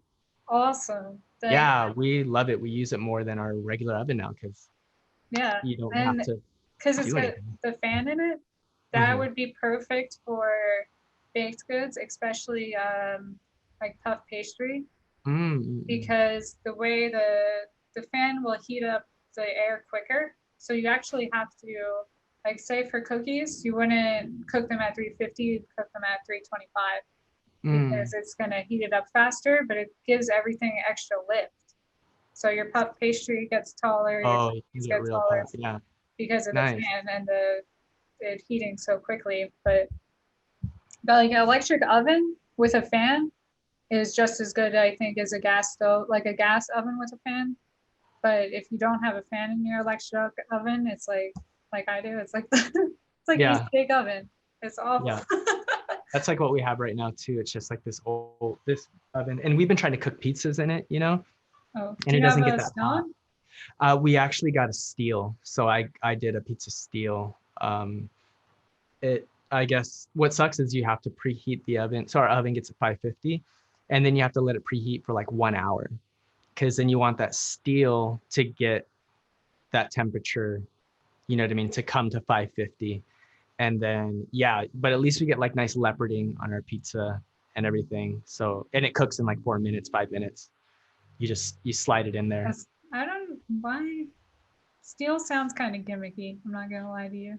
The thing, I know, I did some research, there was some science behind it, but it's something to do with the way that it not necessarily just holds the temperature like ceramic does, or like, you know, like a pizza stone would, but Yeah. it's the way that it transfers that heat to whatever is touching it. And that's something that pizza stone doesn't do compared to steel. And that's how you get you get that leoparding that everyone wants when it comes to like pizza, like a pizza crust or something like that. Do you put semolina on the bottom of your pizza crust? I put rice flour actually. But I was just looking for something that has that like grainy slipperiness to it. Yeah. So I'll dust my um I'll dust my peel, my pizza peel, with the rice flour. The rice And flour? then Yeah, yeah, because I it know just it's has, hard yeah, hard to get some stuff in Hawaii too, right? Like yeah, because you have to import everything. It's yeah, expensive. everything's imported. So I'm sure semolina flour is pretty expensive. Oh yeah, everything's expensive in Hawaii. Anything that you could see in the mainland is like double the price here. That's crazy. Yeah, it is crazy. And that's why I think it's so important that we like learn how to farm and grow our own food, you know, like Yeah. why are we importing Yeah. 90% of our food when we can grow it here, you know? Instead they're using the land to, I'm gonna get all political, but they're using the land to like build housing and more tourist attractions and all of that. That's where they want their money to come from. It's like, no, like we should be more sustainable. When COVID happened, everyone is freaking out that like they were going to stop shipment to Hawaii, and we were like, we're going to run out of food, you know. And Yeah. some of the trucks, or not the trucks, some of the container ships, they weren't allowed to dock on the island because they thought they might be infected, and we didn't want to bring anyone on the island that could. We're on an island, you know, Yeah. and we only have like 500 respirators and all this crazy stuff. So, anyways, there was this huge panic buy for groceries, and it was crazy how walking, I wish I filmed it, but walking through the grocery store, everything was gone. It was completely empty. Even all the frozen vegetables, all the aisles, it was completely empty. And it was because they couldn't restock because they couldn't dock a ship. And it was wild. And I was like, why are we like this? Like, why aren't we able to grow? We are able to grow our own food. Like, why aren't we doing it? You know, so I'm hoping with the new legislation and everything that's happening this year, and we're all voting and everything's happening, that, you know, those things will change going into, you know, our future. So that way, um, you know, we're a lot more sustainable as an island when it comes to, you know, food. And that made me think, are you doing hydroponics? I was trying to do hydroponics. And this is what happened. Sorry about that. So it's really hot in Florida. And I wound up boiling my plants. Oh my gosh, it's that hot? Growing them. Yeah. So I was like, no more hydroponics. So oh my gosh. but That yeah, I think that's going to be like another type of like farming future too. I was thinking like that'd be so cool to like what if we just had this old warehouse and we just turned it into like a hydroponics farm? And with science and all that stuff, you could, map the growth in the least amount of time, and it's all organic, and you know what I mean? Like you can control the everything, and That's I'm how I wondering thought if, at first, but because like also I wrote a book on marijuana edibles, so like my original gardening was a little different, but and that's usually hydroponically because you're yes, yeah, trying yeah, not to yeah. get caught. So Yeah, it's so in their you have, closet. yeah, it's in a closet or something. But It's like lined with foil. It's like a closet lined with foil. so yeah, so basically you had, I was like, oh, I could just do this hydroponically. But then also, like, as I got into my research, dirt is just better. Like, it's just better because you already have the nutrients in it. And as long as you're not, like, one of the things about America is like these monocultures of plants that we have would like destroy the soil because they're just trying to grow as much as they can of one variety of They're plant. just like soaking it. Yeah, they're stripping it or whatever. Yeah, or they're, Yeah. So if you had like, if you had, even if you did raised beds, because I'm sure some of the soil is probably hard to do in Hawaii because it's more like rocky, like, volcanic kind of yeah, yeah. stuff. Mhm. Um, and even here in Florida, like, it's a fucking swamp. So you can just, doing a raised bed is probably better. Mhm. But um, once you have that dirt, if you take care of your soil and like I'm not going to grow tomatoes in the same raised bed 3 years in a row because it takes those nutrients out, and also the pests that like tomatoes will be like, hey, tomatoes grow here every year, Yeah, let's yeah, stay yeah. here. So by like, and then you have all these pests, and say like for monocultures they grow a lot of corn and soybeans, like thousands and thousands of acres, so the pests know where to go to get that. And then Mhm. instead of, switching up where they're growing corn, they're just spraying Pesticides. for all these pests and stuff. Whereas if you rotate your crops, you're gonna put different nutrients back into the soil, and you're gonna give the pests, some confusion of what's going on. So Yeah.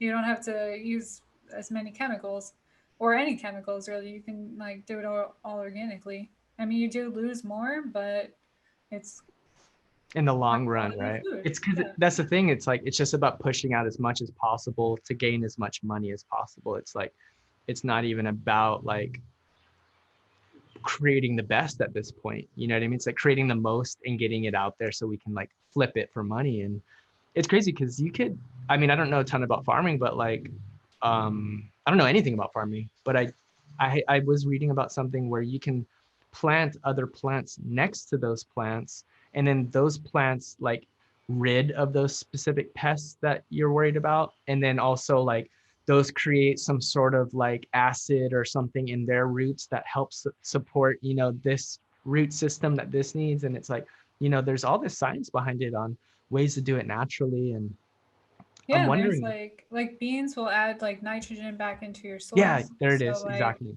there's different seasons of growing. So maybe like I'll have beans in this this pot for this season, and then I know that, okay, my soil has some nitrogen in it because I just planted beans in it. Let me grow Hmm. something that does well with nitrogen, and then Nitrogen. Yeah. you know it all works together. But it just, it kind of, I was always involved in like the slow food movement in college because my friends that actually own the pizzeria in Colorado, my friend Erica, I worked with her in the school library, and she was the president of the slow food movement, and there were no pastry students in there, which I thought was weird. And then like as I was like sitting and listening, like all of the wheat that we got, like most of it was from like like Eastern Europe and like not America, Not America. right? Yeah.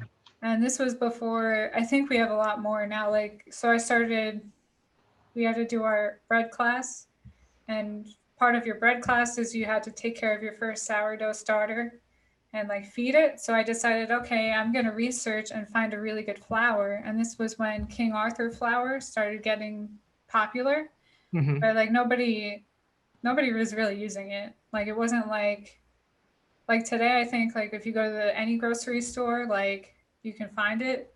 But Yeah. this was maybe 2010 or something.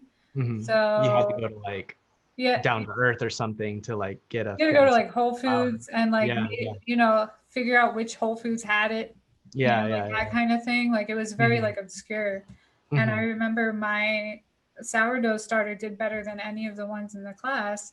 And then my teacher's like, "What kind of flour are you using?" And like tried it out, and it had nothing to do with me being a good baker. It was just that the yeast in my sourdough starter was getting more nutrients than the people who were using like crappier flour. Metal, whatever that. Yeah. Pillsbury, whatever they're making, or whatever. Yeah, so it was really just like you are what you eat, and that Yeah. it applies to everything. So it's like if you want to put like I mean this it's so crazy how political the food stuff gets, but like even when COVID came, like with the how centralized our meat system is, and like things get people in the meat factories getting infected, and there was nobody to slaughter the meat and process it and everything. Like um, if we went back to like a decentralized farming system where there were a lot of little farms, it would be better for the people because then you're not just using the plants and like interchanging them. Then you're like that field that you had, I don't what we were growing vegetables on. Then the next season, that's where the pigs are grazing or the Yeah. cattle or the Yeah. chickens or whatever, and then they're Hmm. pooping on The that, pooping. Yeah. fertilizing the soil. Yeah. So it's just I feel like it's almost like forgotten knowledge. Yeah, it's an ecosystem that's getting created. You know what I mean? Like you're creating a ecosystem where everything is supporting, everything's doing something that is helping one another. You know what I mean? And that's why everything grows. And when you separate all of that and you just focus on this one thing, like of course it's not going to be as great. But And I also think it just makes the community so much better. for Like, sure. and even I think there's a place around here that does like urban farming and stuff. And with the hydroponics, they've also come up with this thing where it's like a sleeve of dirt. So it's like mini, you know, pipes of dirt. It almost Yeah, looks yeah, yeah. like, I think I know what you're and talking they about. grow everything in there. And Hmm. then you don't have to worry as much about like nutrient deficiency and stuff. You get higher yields, but you could do that. You know, one of the things we living in New Jersey and we right by New York City and stuff. Yeah, We have all this roof space in these urban areas that's not being used and these empty lots and stuff. It would be so easy to, just start up there and you change the whole community. Like, yeah. And not only the community, but then you got like the restaurants and everything there too, right? It's like, wow, I can get you fresh herbs that I picked 10 minutes ago delivered to your restaurant, and you can be using the freshest, you know what I mean, that were just, you know what I mean, not necessarily picked, but more so like they're at their peak right now. And I will pick them and I will deliver them to your Michelin star restaurant. You know what I mean? And well, I'm just not wondering. even that. Like having the containers on my balcony or porch or whatever. I'm on the first floor porch, so um, I had these cucumbers growing, and like there's little kids and stuff that I live right by, like where people go get their mail, and like it's like Got this it. main entrance, Yeah, and they've never seen a cucumber grow before, that's so crazy. they didn't know what it was. They're like, "What is that? What is that?" Even the adults didn't. They had no idea what it was. So, I think it helps with like food education, and hopefully we can get these people to eat some real food and not we're so separated from our food. You know what I mean? Like you go to a store now and it's like, oh, I want that and I'll buy that. And they don't even know what's inside of it. It's crazy how uneducated we are about the food. And not only that, but the food, like you said, politics or system and the way that all this stuff is processed. It's like, it's crazy, you know? I remember Um, in high school, it was like the big thing was like the not having like the sugary stuff in vending mhm, machines or something. mhm. But it was No so sodas or whatever. hypocritical because it was like you can have sugar in the vending machine, but for the school lunch, you're gonna count ketchup as a vegetable. Yeah, yeah. I What are we remember that. doing? I remember that because they needed to have a certain to meet like the standards, right? They needed to have so many vegetables to whatever, and they counted tomato sauce, ketchup as a vegetable. And it's just like I think the less education there is, obviously people they don't know how bad they're being duped. Hmm.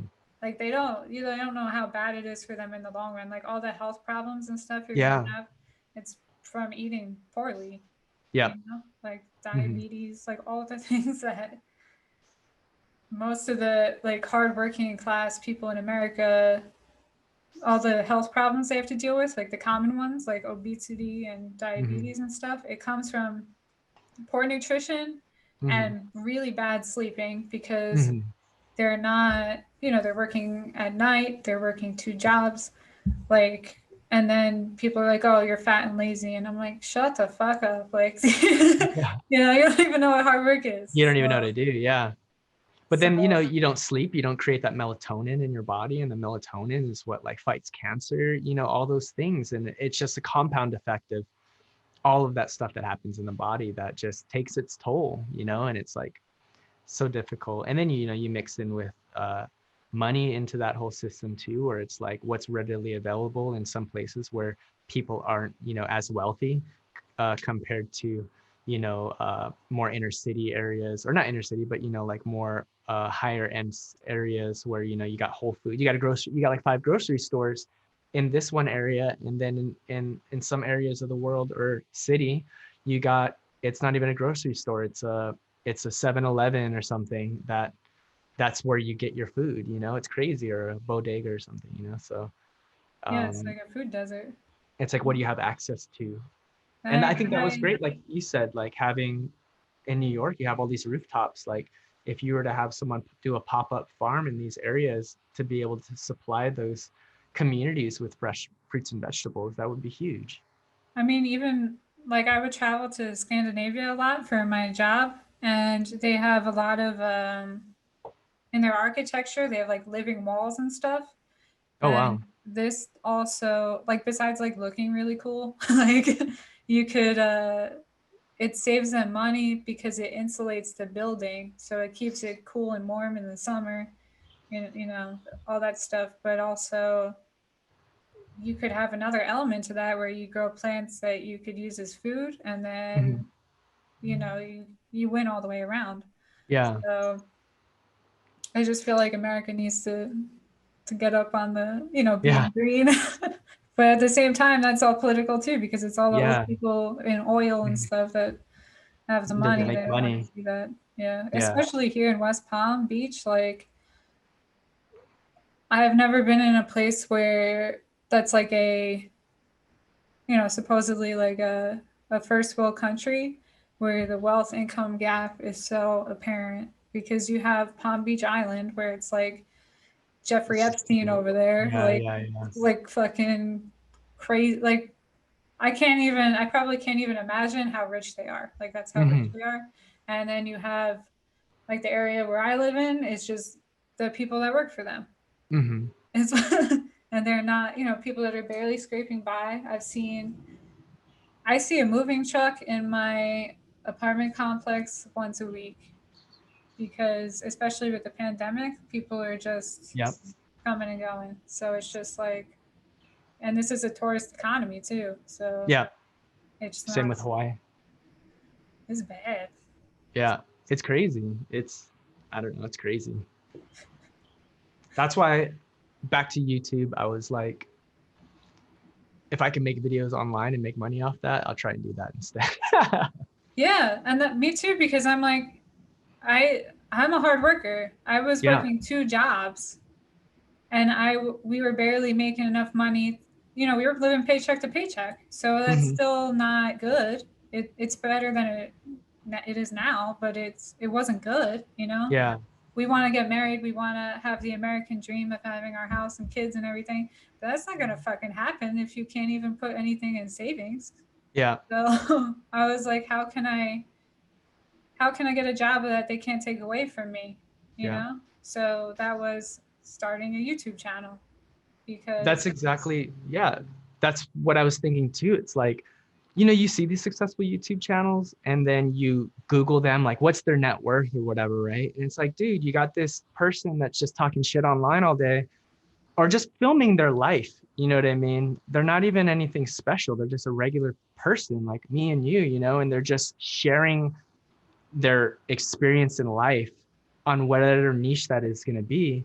And they're making so much money doing it. You know what I mean? And then it goes so many layers to that. You know, there's so many ways to get money on YouTube that I was learning. And I was like, wow, it's not just the views, but then you got like the sponsored videos. You have the affiliate marketing. You have, you know, you can sell products. There's so many ways that you can make money with YouTube. And then that's why I thought, well, man, now that I'm broke, I mean, not broke, but now that all my work is gone, I can just double down on this YouTube thing and hopefully we can try and like produce income with that. And that is something that is somewhat passive too. You know, like all the money that I'm making right now on YouTube is from videos that I made last year, you know? So I can only imagine if I were to be able to scale that and do 5 videos, 10 videos, 50 videos, just like that chocolate chip cookie video, and then work a real job on top of that to like really hustle and save money. and have And health insurance. yeah, like and then it's just like you have all those layers of income, you know. So that's, yeah, it was really this whole COVID thing that really kind of pushed the YouTube thing. I saw your first video, right, was you straight up saying like, I lost my jobs, so Yeah, I I'm was gonna make like, a video on how to make bread because I'm trying to figure out ways to save money. And yeah. yep, because I was like, I mean, that day was literally I lost both my jobs within like 3 days of each other, and I also am still not sure, never be sure if I actually had COVID because when I came home from my last trip was from Thailand, and this was right when, you know, Thailand was like the Everything was country with popping. the second most COVID cases, and Gosh. I came home and I felt like shit, like, and I tried to get tested, but nothing was set up yet, Yeah. so I couldn't. They were like, "Oh, we'll test you for strep and influenza. If that's negative, like, then we'll send this out for testing for COVID." And they both came back negative, and then they never sent the test out for COVID. And I was just like, and then on top of that, so then on top of that, I was trying to track it down for 2 weeks because I thought they sent it out, and I couldn't get a straight answer. Oh And gosh. because because America, we don't have socialized medicine in this country, it was $300 for me to go to the emergency room. So That's it's just crazy. like for nothing. And yeah, so I remember making that video. I was just like, I'm glad I'm the kind of person that when, I very much try to like have some sort of feeling of control over my life, like most people do, but like I'll just throw myself into a project if I don't, because like you have to have something you can focus on to kind of like help you through the hard times. Because Hmm. I was like, all right, well, if this is happening to me, it's got to be happening to everybody else. So like, how are we gonna do this? I think it's kind of cool too to be able to look back on that, you know, years from now, 5, 10 years from now, to watch that video and be like, wow, holy shit, like this happened. And like, you know, I can only imagine like staying consistent and sticking with YouTube. And as your channel grows and everything blows up, it's like, whoa, like this was my first video and I started because I lost my jobs and I was potentially infected with a virus. You know what I mean? But it's just kind of cool to that's what I think I love about video too. It's like it's not so much making it and sharing it and then like being like proud of like whatever you created. It's like watching it years from now and then sometimes I like just watching my raw footage. Like we'll go through raw footage.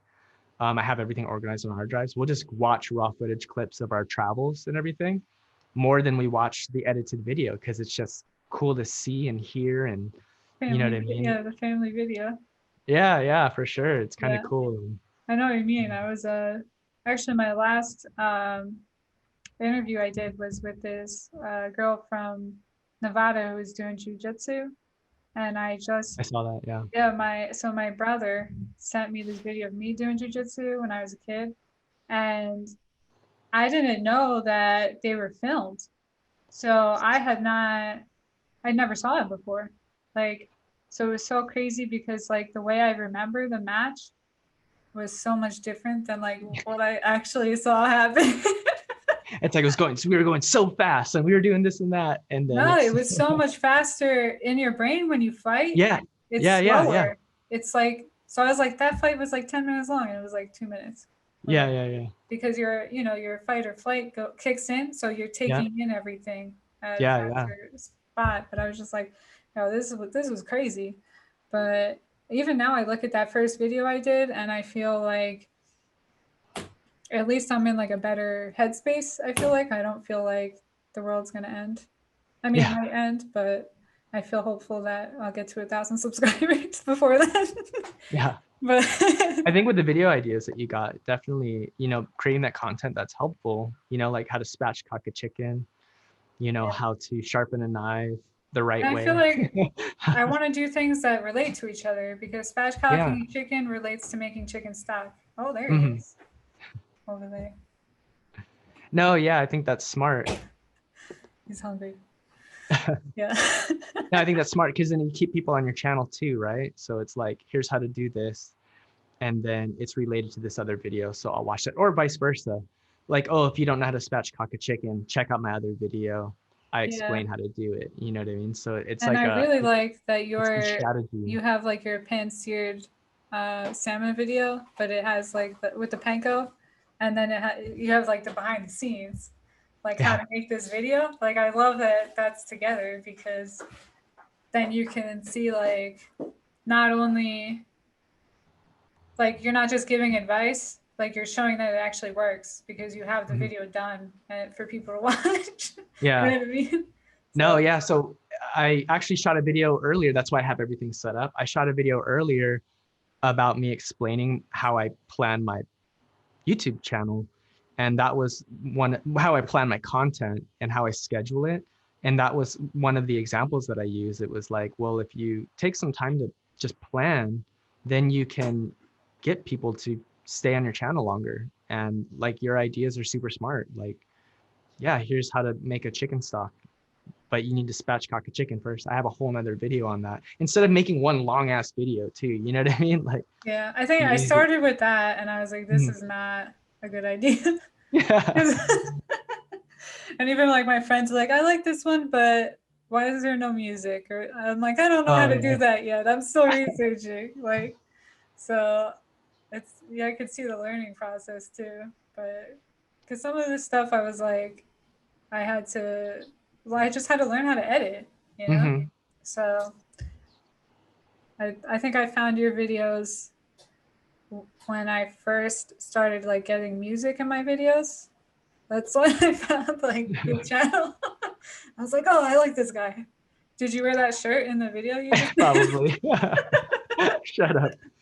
I think I found you in another YouTube like chat like group on Facebook. So I think I was following you from that Facebook group a while back too. I think that's how I came across your channel. Yeah, I think I was just bothering you. I, for listeners, I just bother Philip all the time, and I say, hey, I don't know how to do this. And he answers. This is amazing because I don't expect him to answer.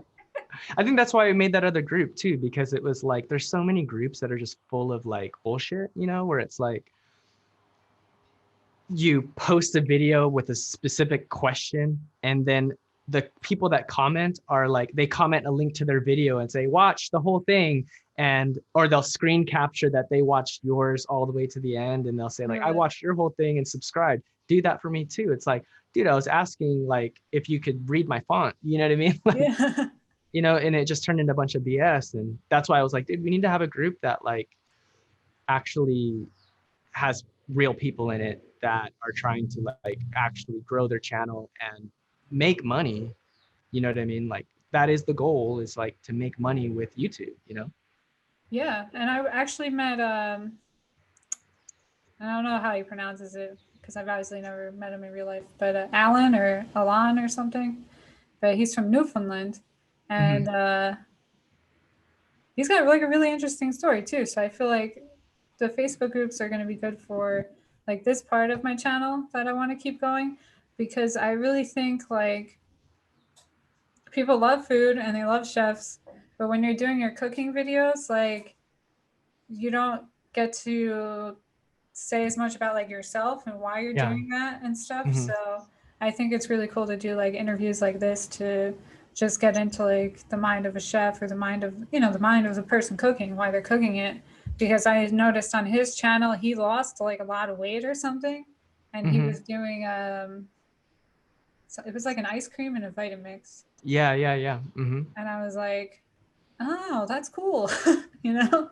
Mm-hmm. But to not, you don't want to bore people, not bore people, but like when you're making how-to videos, people sometimes are just there to get the information and leave. Yeah, let's get to the point, right? Yeah. Yeah, so I feel like this is a good format so people can like get to know you better, and then they become a fan of you and they want to come back to your channel because they got Yeah. to see what kind of person you are. I think that's great that you do it. And you should definitely share these videos in the group, like, because it'd be cool to see everyone in the group and find out what kind of person or who they are as a person, and then you connect with them. And I think this thing, people connect with people, right?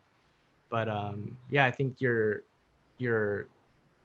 what is this called? Like series of these like little things are great because yeah, you can really I've just get been to calling them know. guests of grace, but I feel like I need a better name. That works. I was like, there's two G's in there. It looks it's fine. It's an alliteration. People love alliterations, Yeah, right? yeah, yeah. But but yeah, this one I will post in there because I think the admin will be okay with it. Yeah. Just post it. I don't care. Like that's But the other thing too. It's like trying to play police in that group. It's like I don't want to be a jerk and not allow people to post, but I want to try and keep us on track with, the goals or whatever. I genuinely want everyone to share their videos. If that was the yeah, case, yeah, share your video. I don't care. I want everyone to see it and want to share it. But I just feel like it'd be so easy to get lost in that group on the page if it's just a bunch of videos. So well, also it's not like you don't want people sharing the videos that it's just like share, like you're not even looking at the group. You're just hmm you have it, you made your video, and you're clicking share, share, share, share. Which of hmm course I do that too, that's what and I do. That's what I do. Yeah. like the simple recipes and stuff. But like in a group like this where it's like that's not what it's for. Yeah. It's hmm for improving yourself and getting real feedback, because you're not hmm going to get that in cheap recipe meal ideas group. Like that's not going to happen. So, Agree. but yeah, really, because the YouTube cooks discussion group just got like not good. I think that was the one that I saw you in first. hmm But then you created this one, which is YouTube creator cooking creators. Yeah, yeah. That YouTube Cooks group, I recommended that because I think originally I was in it was a YouTube Cooks group. I was in it, and then I was asking questions that I wanted to know about when I was trying to grow my channel. And then I tried to give information, and then I just straight up asked, like, does anyone even care? Like, do you even care about how to make money on YouTube or with cooking videos? Does anyone even care? And then I just wanted to see if there's actually other people out there that are actually trying to make a YouTube channel and make money specifically with cooking. And then I think that's when the moderator of that channel, I mean, that group made the discussion group. And then in that discussion group, I would try and open up discussions, and then there was no like momentum in some of them. And that's when I was just like, I'd rather just make my own group, and then I can at least, how can I say it? Not necessarily control, not that I want control necessarily, but I can at least like set a pace on how I want it to like be. You know what I mean? And I'm hoping that this group turns into that, but it's growing. It grows all the time. But I mean, and not grows every week. It grows. But yeah, and it's cool to see other people engage with other people. It's not always me having to answer the questions. It's kind of cool to see other people give other people feedback, and I'm like, oh shit, it's working. Like, you know what I mean? Like, it's actually working. So We'll put the link to that in the description. So well, maybe we can get a couple more people that are yeah, join the group, but actually only if you're gonna like participate. yeah. Or not even like if you're gonna sit there and read and learn stuff. Yeah, But don't spam the shit out of it. Yeah, That's what we're trying to avoid. So, but I gotta get this one something. You gotta feed this guy. Yeah. And strain the chicken stock and do the voiceover for that video I fucked up. Well, good luck with that. Thank you for having me, and you know, very honored to be on your show. So be excited to share that you came on here. I got the admin of the YouTube. Dude, I'm just a regular person that made a Facebook group. You could do the same thing. Got the nice striped shirt on. Yeah. I got a link to the shirts in the description. You should just put like this should be like this should be what's good on it, and then there you go. You got your new uniform. I should have like merch that's just like, it's always the striped shirt. That'll be the thing. People would buy it. That's my branding. It's a nice striped shirt. The stripes are nice and straight, like not too small. Not too small. Doesn't hurt your eyes. Perfect. Anyways, I'll talk about this shirt all day. But okay. Thank you again. Thank you so much. And so thanks for watching. And all the links will be in the description below. And don't forget to subscribe to my channel and also Philip Lemoine's channel when you click all the links. Perfect. All right. Bye. Bye.